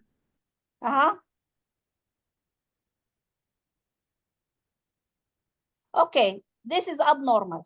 This is ductectasia. This is a mild ductectasia. This is a mild ductectasia. Why? It is a ductectasia. You see, this is mild ductectasia. What is a normal duct caliber? The duct caliber should not 2 millimeter, less than 2 millimeter.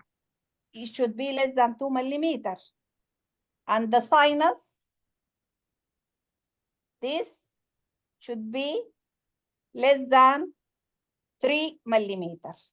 And if you look here, you can see the duct going like that, smooth, enlarging here, and again tapered into smaller caliber. But look for these ducts. How does it look? Is it going like that one?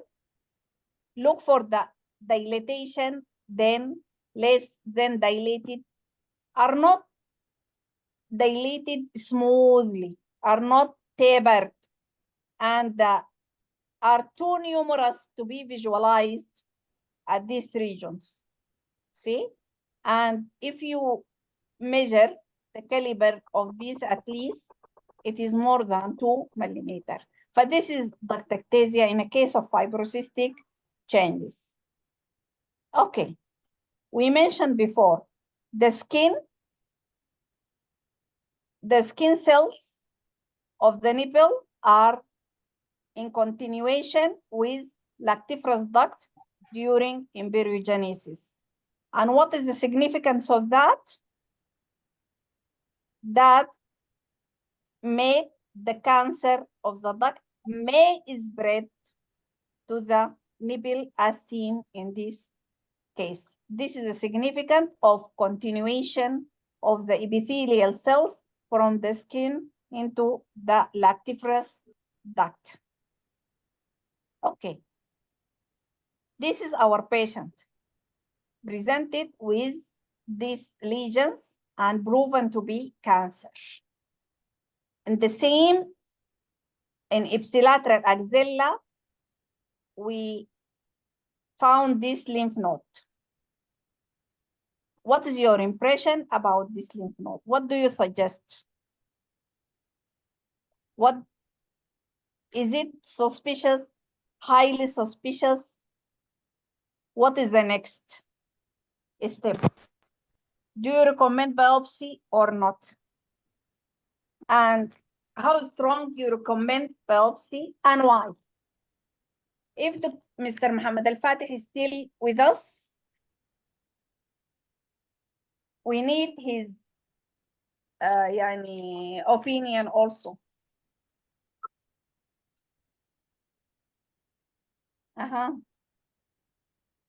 Radiologist, what do you think? It is suspicious because it has irregular cortical thickening. Which type? It is type. Which type? 1, 2, 3, 4, 5. Which type? If you go for the lymph node type, the 6th type. Yes, I agree with you. It is suspicious, but which type?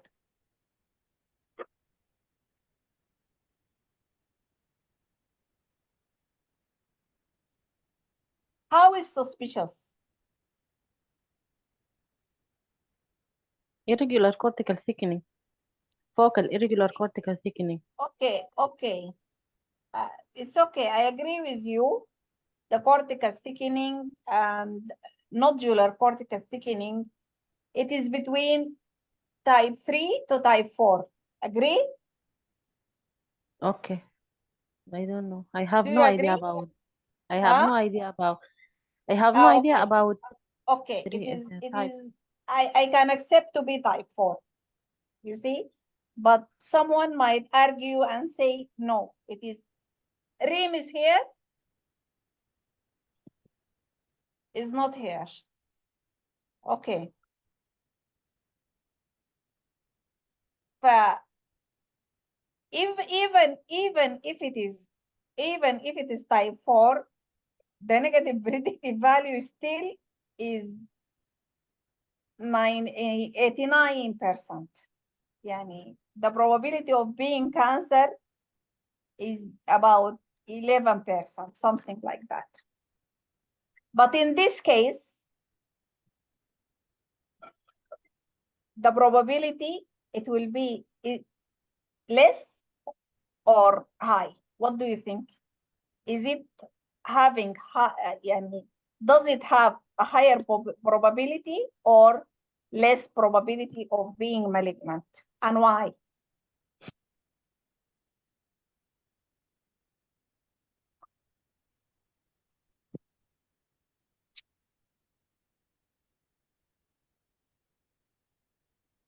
Mister, he left already?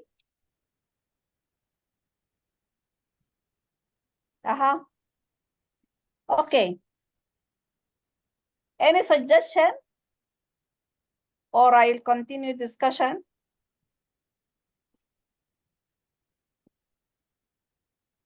Where is the lesion? Abir. I think the probability is high because the associated breast lesion itself is highly suspicious. The lesion is proven to be cancer. But why the probability is high? Is it a predictive? It has a predictive. Is it a predictive lesion or not? The skin is thickened. Node. Is it a predictive lesion for metastatic node or not?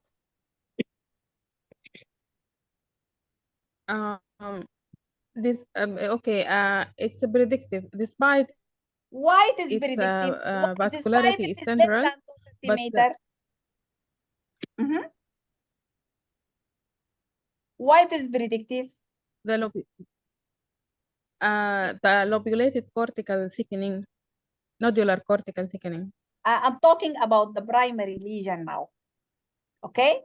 The lymph node itself, it is suspicious. Yes, it is suspicious. But the lesion, the primary lesion contains speculations. Raise the level of suspicion. And we are going to say it's better to put a needle for this lymph node and to make sure it is not a metastasis. Why? Although it is borderline, but we are going to say no. The probability here of being metastatic is high. Why the probability is high? Because the skin adjacent to this speculated margin. No. It thickened the skin. No. There is speculated margin. The region is parenchymal distortion. malignant. What? Because what? There is parenchymal distortion, speculated margins, and perilesional halo of hyperechogenicity. It is proven to be malignant. It's proven to be malignant. Pathology proven malignant.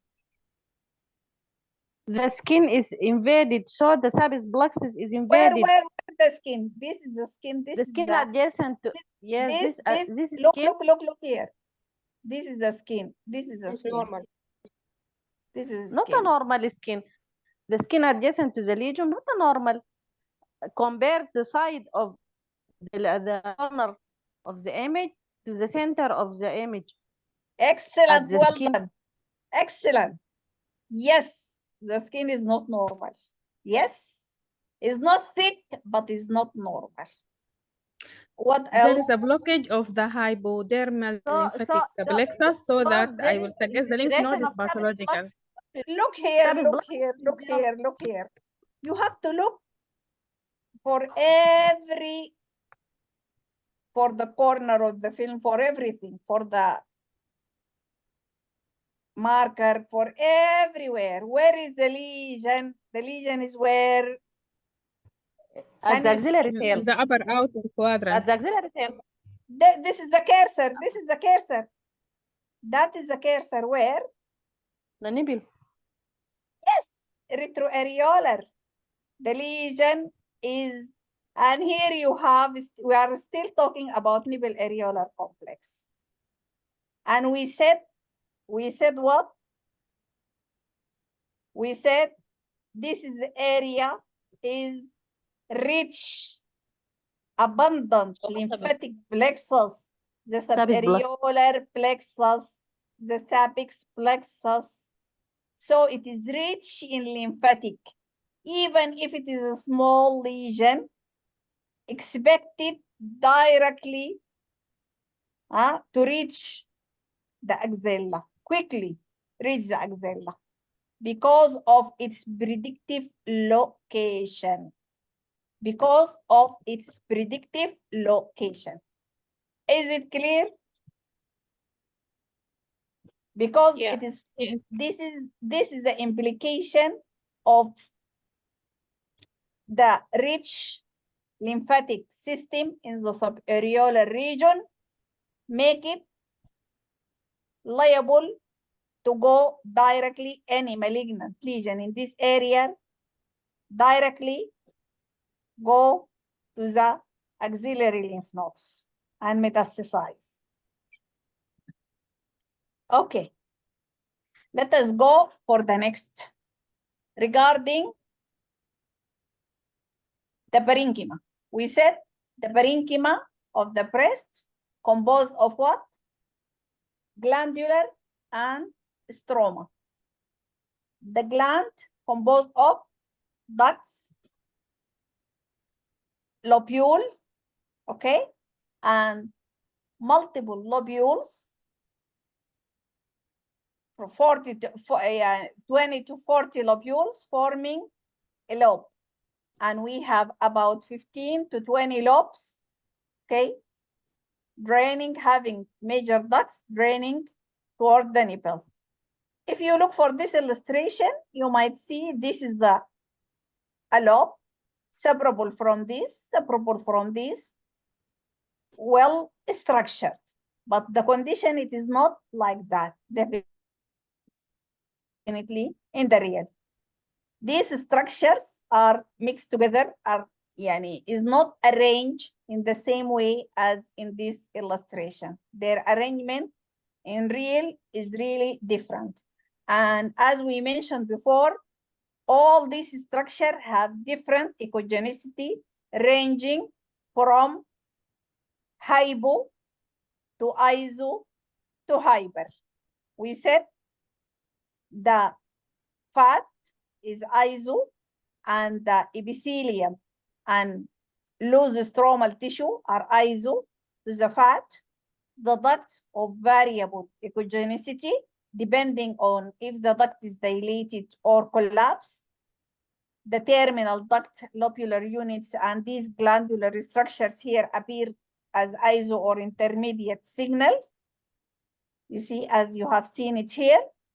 And the compact fibrous tissue, the interlobular stroma, and the Cooper ligaments and septa, all of these appear as white, okay? And the anterior, posterior, deep fascia and the superficial mammary fascia are white. So when these are intermixed, it will give this heterogeneity of the parenchymal appearance. And as you know, considering the age, considering body build, considering hormones, and all these factors affecting the amount of this tissue. So there are a lot of variations in the parenchyma. You can see depending on the amount of this structure. As you have seen it different on mammography, it's also will be seen different on ultrasound. So look here, you can, these are glandular or fibroglandular breast, non-involuting breast. But look for the appearance of fibroglandular tissue in these examples, 6 examples. Again, can you see it here? This is another 6 examples. Okay, look at these images, how it looks different. And these are examples of an involuting breast. You see how it's also looks different. Okay, and even within the breast itself, the involution and the thickness of the parenchyma is variable. Generally, in the upper outer breast, is usually the parenchyma thicker than the remain of the breast, and the least to be involuted, that area, upper outer and the retroareolar regions. If you see here, this is the parenchyma, tapered here, and this is the fat. Look for this smooth layer, okay, band of the parenchyma with very thin layer of pre-mammary fat and lack of the retromammary fat. Okay, so, and can you see in these examples, in this colored image, what, can you tell me what does it represent, this green layer? Subcutaneous fat. This is Subcutaneous fat. subcutaneous. And what are these? Cooper ligament. Cooper ligament. And this one? Fibroglandular tissue. Fibroglandular or mammary zone. And this one? Retromammary fat. Excellent. Retromammary fat or retromammary zone. And here these? Pectoralis. Pectoralis. So this is the same, you see, because the fibroglandular layer, you can see it here, it is breast, the breast is involuted, so the pre-mammary and retromammary fat is larger, not like this one. You see, this is thick fibroglandular layer with thin layer of the pre-mammary and lack of retromammary fat. But here, because it is involuted, you have thick layer of pre and retromammary fat. Okay, another things we need to know it is that if you look for this parenchyma, it is smoothly flat. You can see it like that. So there is no any indentation. ما في تضاريس. But look for this one. You see, there are many areas of elevations. That is the contour. Here the contour is smooth, but this contour is wavy. This wavy contour, if you palpate it, it will give you lumpy appearance. It will give you a lumpy appearance. And sometimes this lumpy area, it can be just a focal through the contour, not multiple like this.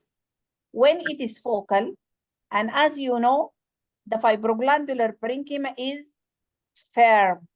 It is firm. And the fat is soft.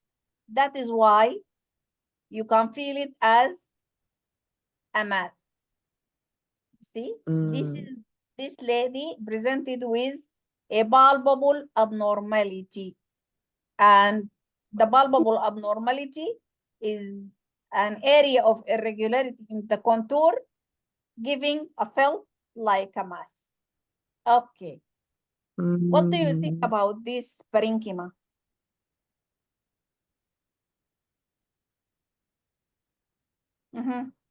What is your impression about this parenchyma? abnormal. Looks abnormal. Distorted for me. And the echogenicity, the area of the hypodense area for me is abnormal area. Excellent, excellent. You are right. How we can make sure it is real or not? Yes. Again, I have to be sure in what is called perpendicular. I have to change the probe to be sure this is a lesion. Yes, it's not just. If I could see, just still there is suspicious of vague area of hypoechogenicity extending even here to the muscle. I'm not sure it is real or artifact. Again, the vascularity, I will put the Doppler. Okay, I can use other technique. Vascularity, what else? What else is helpful if you remember? Elastography.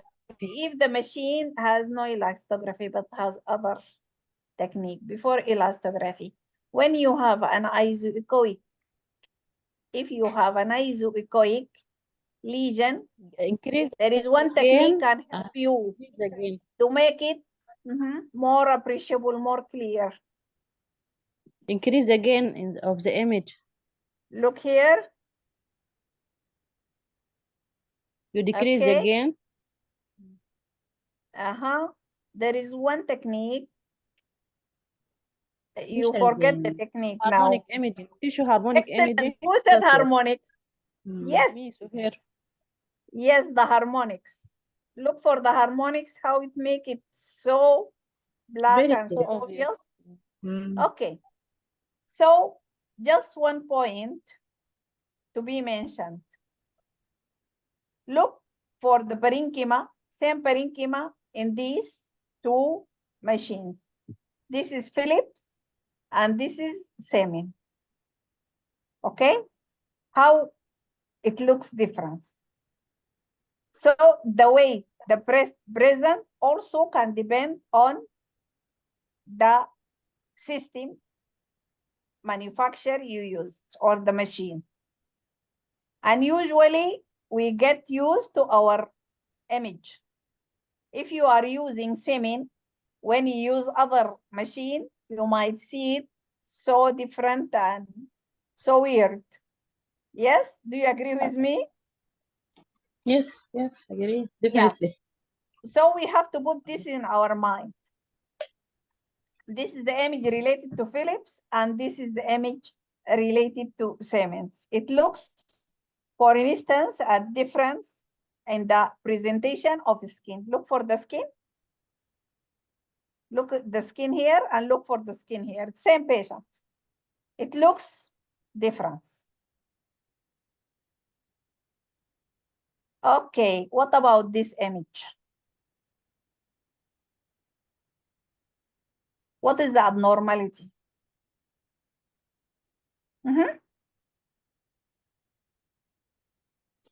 Increase echogenicity of subcutaneous fat. Excellent. What else? What else? Associated with adjacent skin thickening. Yes, the skin thickened, and even here it is asymmetric. What I can see it here, it is much more than this part of the image. Okay? If you look here, you see, this is the extreme medial left and the adjacent valley of the breast. You see, here you have what we call this abnormality. There is, describe it. You have increased echogenicity. To the extent that,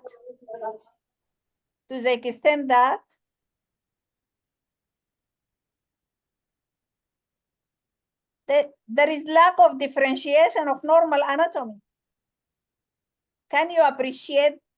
Here you can see at least the echogenic layer, inferior echogenic layer of the skin, barely seen through the echogenicity. But could you appreciate it here? The outlines of the skin could not be appreciated. Can you see the fat? Can you see the parenchyma? Can you differentiate the fat from the parenchyma? Can you differentiate the parenchyma from the retromammary fat? Can you differentiate the retromammary fat from the muscle? So there is complete lack of differentiation. At least here you can see there is decrease of differentiation, poor differentiation. But here there is complete lack of differentiation. Okay. And here, what is going on here in these two images? Let us continue, everyone. Increase echogenicity of subcutaneous fat lobule. Excellent. These are normal fat lobule. Here we can see it, and this is normal skin in involuted breast. But here, this is the fat lobule are swollen and hyperechoic. Although I could see the skin is thickened, I could appreciate it, but posterior to which there is lack of differentiation. So, again, and here, the fat lobules are swollen. These all are fat lobules. And in between, I could appreciate what?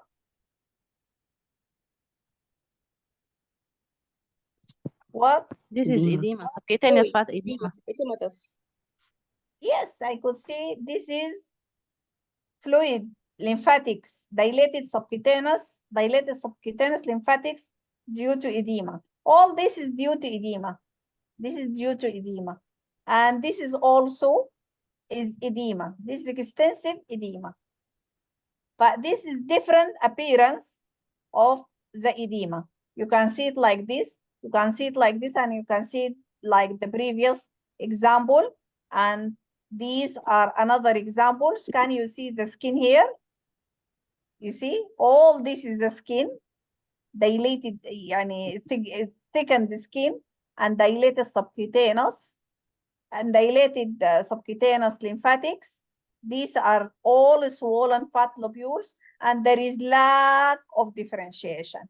Again, you cannot see any structures. There is complete loss of differentiation. There is diffuse increased echogenicity. There is remarkable skin thickening. There is dilatation of the subcutaneous lymphatics. All these are abnormal findings representing edema. Here we could appreciate the lesions, but other than the region in the surrounding, could you differentiate where is the skin? Where is the other structure? Is it a fatty breast? Is it a glandular breast? Nobody knows. There is complete lack of differentiation secondary to diffuse edema. Okay. We described before, this is what? This is a normal Cooper ligament, is thin, hyperechoic, passing from the parenchyma to the superficial layer of the superficial fascia. And here you can see it extends from the skin, okay, passing through the parenchyma back, holding the breast to the chest wall. Okay. And what about this image? What is going on here? What are these structures? This is I think this is abnormal Cooper's ligament. Yes, this is infiltrating Cooper ligament. The same Cooper ligament infiltrating with malignancy become distorted and thickened. Okay, and can you see it here pulling? It gets shortened and pulled the skin. And this pulling of the skin and making all these things, what result in this beauty orange appearance? Beauty orange. Okay. Okay. So just as we mentioned before, the parenchyma formed of glandular and stroma. Okay. And any distortion, disruption, abnormal size, abnormal echogenicity. So we consider it as abnormal breast appearance, mostly representing breast pathology. Okay, we're going to continue next lecture. Now we'll discuss the firstly presented cases. Let us continue, everyone. You can write down, and now you can even say loudly if it is normal or abnormal after the discussion. Okay? What do you think? This is the first case. Is it normal or abnormal? This is normal. Abnormal. You can again write down and correct for yourself to see how much you learn from the previous discussion and how much are correct in the beginning, how much are correct now. Okay? This is normal or abnormal? Abnormal. Abnormal. Yeah, this is an abnormal. There is obvious skin thickening and there is. What about the differentiation? There is diffuse increased echogenicity with poor differentiation. Fat glandular tissue differentiation. It is poor. The differentiation is poor and there is increased echogenicity, so it is abnormal. And this one, again, the same. There is diffuse increased echogenicity with reduced differentiation, tissue differentiation. Normal tissue differentiation is diminished. It is abnormal. And this is even more. The edema here is more than this one. Yes. Look here, the lack of differentiation. In the previous, there is poor differentiation. But here, there is lack of differentiation and there is significant skin thickening in a case of breast edema. And what about this one? Before I heard some, they said it is normal, others they said it is abnormal. It's abnormal. In what term? It is abnormal. Why it is abnormal? What is the abnormality? Skin thickening. The skin is 2 millimeters. This is magnification. Oh. Okay.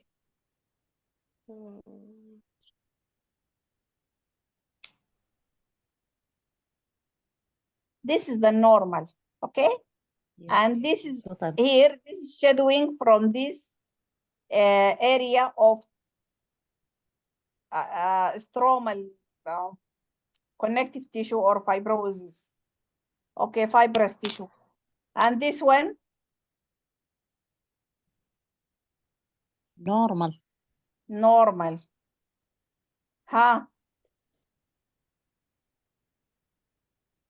This one?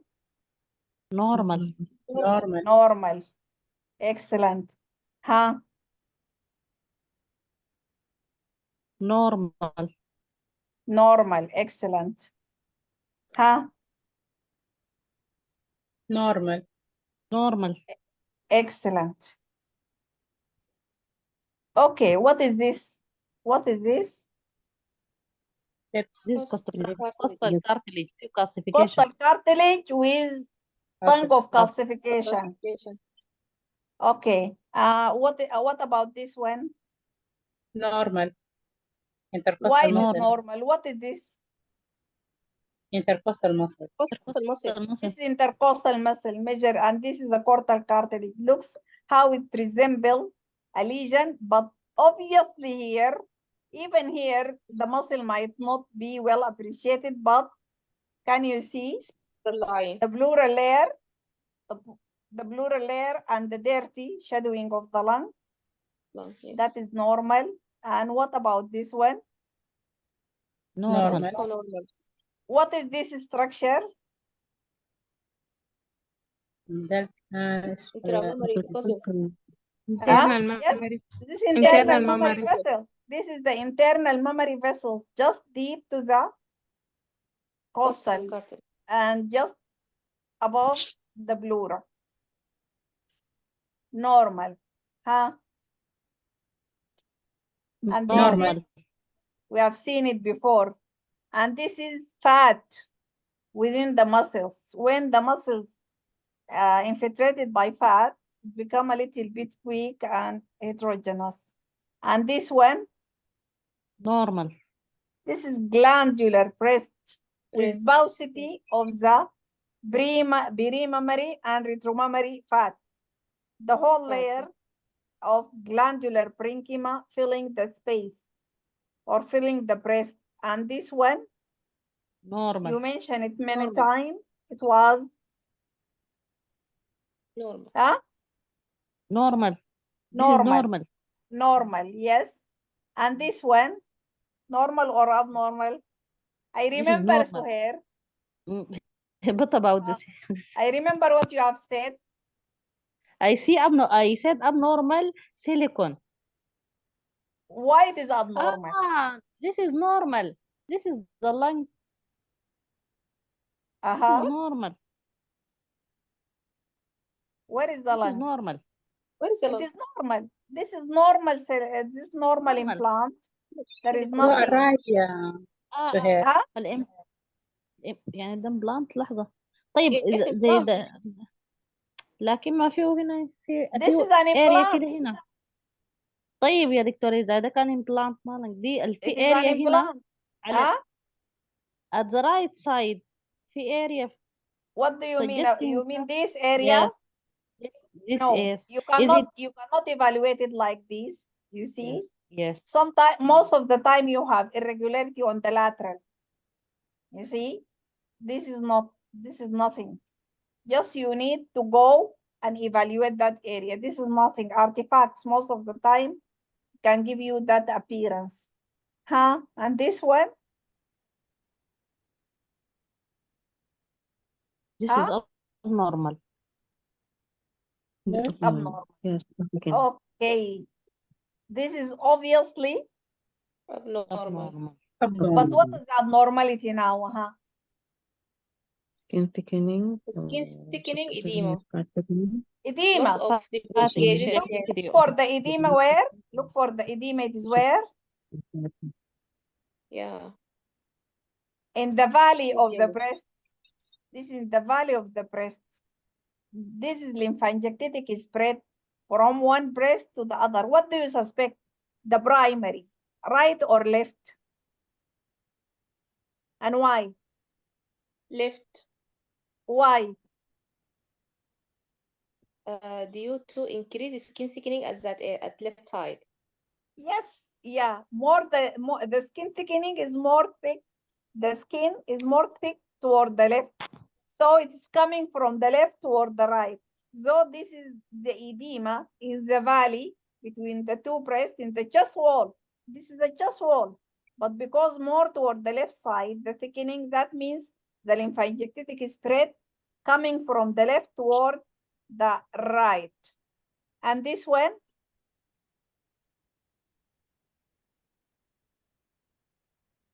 This is normal. What is this structure, Suhair? Huber ligament. Excellent. Why it is like that? Why it is horizontal? Convex يعني. My questions, why you have seen it as horizontal? What does it mean technically? When you saw the transverse ligament horizontally oriented, what does it indicate? It is usually obliquely oriented, but when it becomes horizontal, what does it mean? Something underlying something. Technical. Is it good or bad? Your technique is good or bad? What do you think? Bad technique due to inhomogeneity also. Why bad?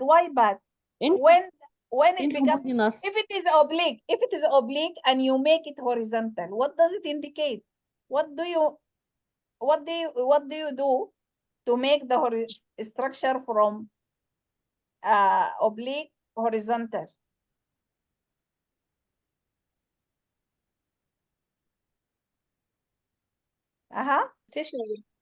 Oblique. Compression. Yeah, who said compression? This is Osman. Osman. Osman. Ahlan, excellent, well done. That means you have done a good compression. It is good sign. When you make it horizontal, so your compression is good. Okay? And that is normal, as you said. And this one? Normal. Normal. Okay. What does it represent? B, C, and D. The zonal anatomy. We are going to talk about it in details, but just we have mentioned it before. What about this zone? C, glandular tissue. Okay, this we call it mammary, as the mammary glandular, zone. we call it which Mammary zone? zone. Mammary zone. So Glandular. Mammary. this is the mammary zone. So anterior to which B. قبله حيكون شنو? Before which it will be? Pre-mammary zone. Pre-mammary zone and Retromammary zone. retromammary zone. This is the muscle and that is the skin. Okay? This is normal. This one. Normal. Normal. Excellent.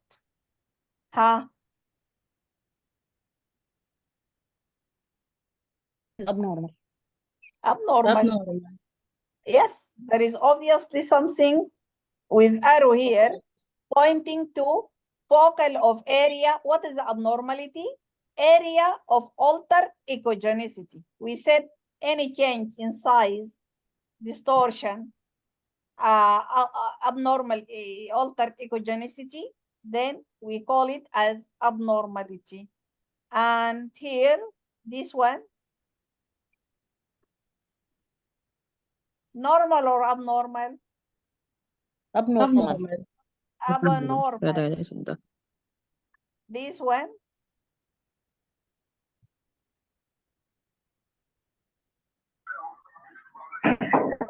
Normal or abnormal? Abnormal. It's normal. This is normal. Who said abnormal? Yes, this is normal. Normal. It's okay. Agree. And this one?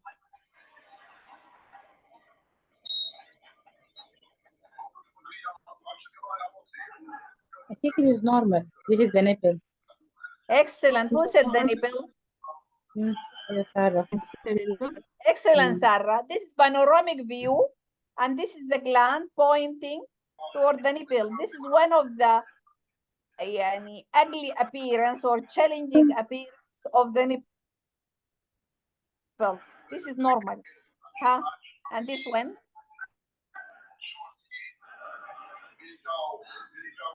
Normal, abnormal? Normal. Normal. Again, this panoramic view, and here, this is the nipple. Okay? That is normal. And this one? Abnormal. Abnormal. Why? Lesion. This is hypertense, hyperechoic lesion. Yes. This abnormal area, this is suspecting hyper, though it is flat here, but it is discrete. And even if we look here, it doesn't look so homogeneous. And this is the Doppler demonstrate increased vascularity, and the interior heterogeneity is more obvious in Doppler. So that is hyperechoic, indistinct hyperechoic lesion, abnormal. And definitely we discussed this before, and we said it is, what is the abnormality here? Hyperechoic, subcutaneous Diffuse hyperechogenicity with indistinct, loss of demarcation, lack of differentiation and skin thickening. That is it. And what is the abnormality here? You agree that it is abnormal, but what is the abnormality? Increased echogenicity of subcutaneous fat. Increased echogenicity with lack of differentiation. Can you see any? Could you appreciate any structure in this? Can you tell us, is it glandular or fatty breast? No. Is it clear? Everything is obscured No, by there is diffuse increased echogenicity with lack of differentiation, skin thickening, swollen fat lobules, prominent subdermal lymphatics, and a lesion. hypoechoic Here. lesion. Yes. Indistinct hypoechoic lesion here. What about this? This is normal. Normal. Normal. Do you agree it is normal? Wallahi, I need another image to be sure normal or normal. not. But if you look at it, look centrally. Look for here at the peripheral and central. There is some heterogeneity. There is some hypoechogenicity. This is hyperechoic lesions. Again, this is a hyperechoic lesion. This is cancer. This is malignancy. Okay? Both example of hyperechoic lesions in these images, okay, we presented here in the test, where breast cancer, I mean, not lung cancer, breast cancer type. This is obviously abnormal, but again, why it is abnormal? We have seen it before, yes? Loss of demarcation, Yeah, differentiation we between said glands or soft tissue. the lymphangiectatic spread extending from the left. And this one? Normal. Normal. This is the costal cartilage, and why? We can see the stripes structure anterior to which the pectoralis muscles. We can see here intercostal muscle, and posterior to which we can see the pleura, and we can see dirty shadowing of the lines. And what about this one? Some of you said normal. Some of you said abnormal. Now? Normal. Normal. And what is that? And why it appear like this? This patient presented with palpable abnormality. What is the palpable abnormality? The costal cartilage here, I think. Calcification. Inside. Calcification of costal cartilage. So protruding. Yes, it is bulging. Yeah, it is bulging. Can you see it? The costal cartilage is bulging. It's bulging anteriorly. Look how it is stretching the structures, the muscles and other structure anterior to which you see is bulging, and even stretching, you see, intercostal muscles. Look for the intercostal muscles here. It is bulging. There is bulging and look, it's so away from the pleura here. But the patient presented with a lump, and when you scan the patient, you can tell her this is just a bulging costal cartilage. Why? Because of 1, 2, 3, 4. What about this, Dr. Rabab? What? What about this area? This is the muscle stretched. Because the muscles and the orientations, you see? Okay. But here, this is the muscle and this is the muscles. And because it's stretching the muscles, and there might be fat within the muscle, there was nothing. This case, it was normal. And while scanning, you can clarify some such things like that. If you have an artifact or tissue overlying the other tissue or something, just you can extend your view and you angulate your probe and clarify all these things. But this case, it was just a bulging costal cartilage.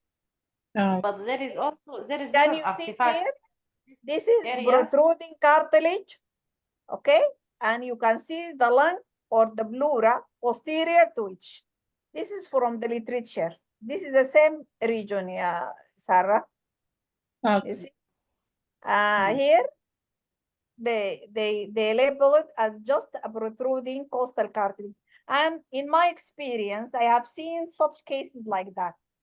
The patient coming, complaining of palpable abnormality or pain or whatever, and sometimes and even I have one experience of one patient presenting with the costochondral inflammation at the junction.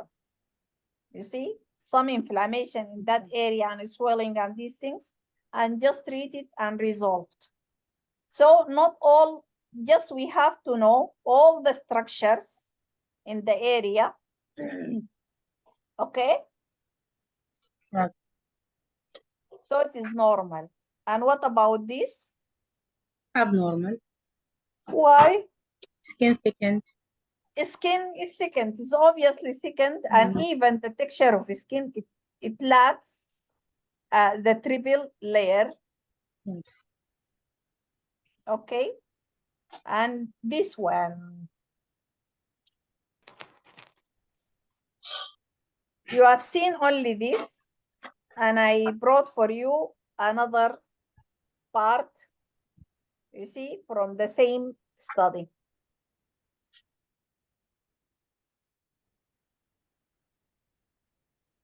Is it clear now? Is it more obvious?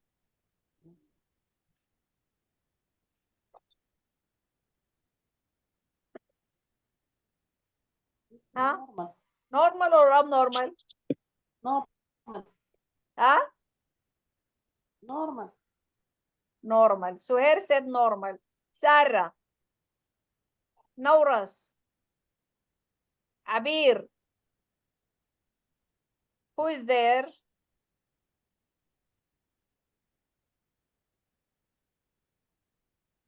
Zainab.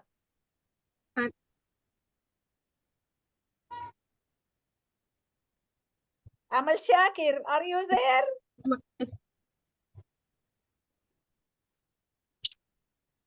Nihad. What do you think? I think normal. Huh? But Cooper ligament. Cooper ligament is thick. We have to go. We have to go. If you did not answer this case, I'll be angry. That means you did not learn much from this discussion. I could not explain well. That means I couldn't explain it for you well, as I wish. It's a bulging fatty lobule, and when we change the probe position, it appears normal. No, this is different place. Same, yani same press, but different places.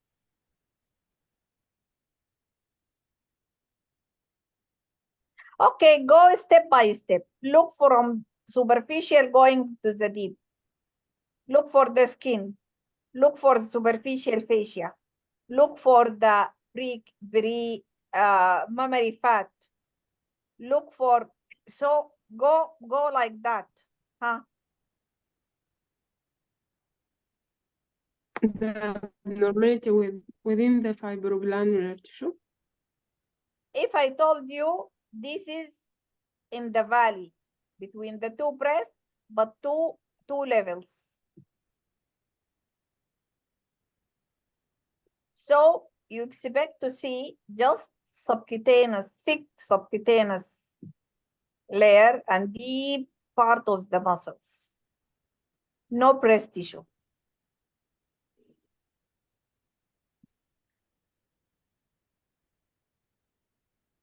What the echogenicity of fat do you expect to see it?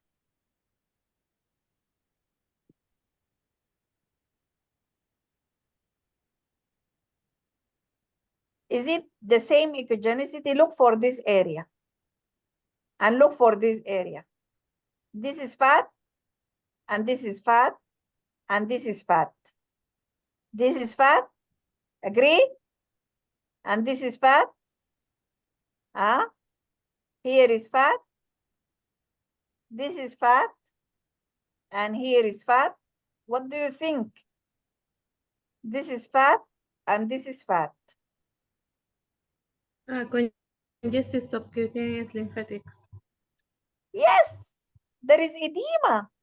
There is increased echogenicity, but the increased echogenicity is patchy. Okay? There is no swollen fat lobule, but the echogenicity is increased. Okay? In patchy distribution. أنا هنا يخيل لي زي تي جي سي أنا متخيلة تي جي سي هنا يعني the patchy hyperechogenicity here is more than this, but the skin here is thicker than this. These are two different levels. But here the edema is more even, look, even more deep. Look, here the echogenicity extending even more deep. While here the echogenicity is increasing only in this portion, but the deeper structure are not yet demonstrate any increased echogenicity. Okay, this is from our cases of lymphangiectatic spread. This is in the midline. Okay, that is breast edema. Really important. This is abnormal. This is abnormal. You have to compare. You have to look carefully. You have to see the echogenicity. You have to look for the structure. Can you see the fat lobules and the fibrous septa in between? In this here, you can see it well. There is poor differentiation. Here you can see. Can you see it here well? Definitely yes. But can you see it here well? Here it's impaired. It is impaired. So this is an abnormal. And we have to remember that not always breast cancer present as typical example like this. You see, that was indirect features of breast cancer.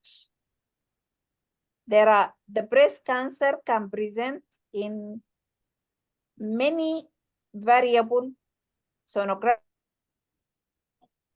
appearance. So we have to learn what is normal, okay, to know what is abnormal. So understanding the anatomy of the breast on ultrasound is crucial. It's crucial for understanding the pathological process that occur, which is helpful in early detection and characterization of a small breast cancer. Minimize the need for and this will minimize the need for unnecessarily biopsy of normal structures or benign tissue as we described, and the radiologist should be aware of normal ultrasound appearance so as not to be misinterpreted things. Thank you for your patience and for your attention, and I hope it was beneficial for you. Any questions? Do you have any questions? Thank you يا دكتورة رباب الله يجزاك الخير. جزاك الله خير دكتورة رباب تسلمي. وجزاكم. شكرا دكتورة رباب جزاك الله خير يا رب. وجزاكم. Any questions regarding this lecture?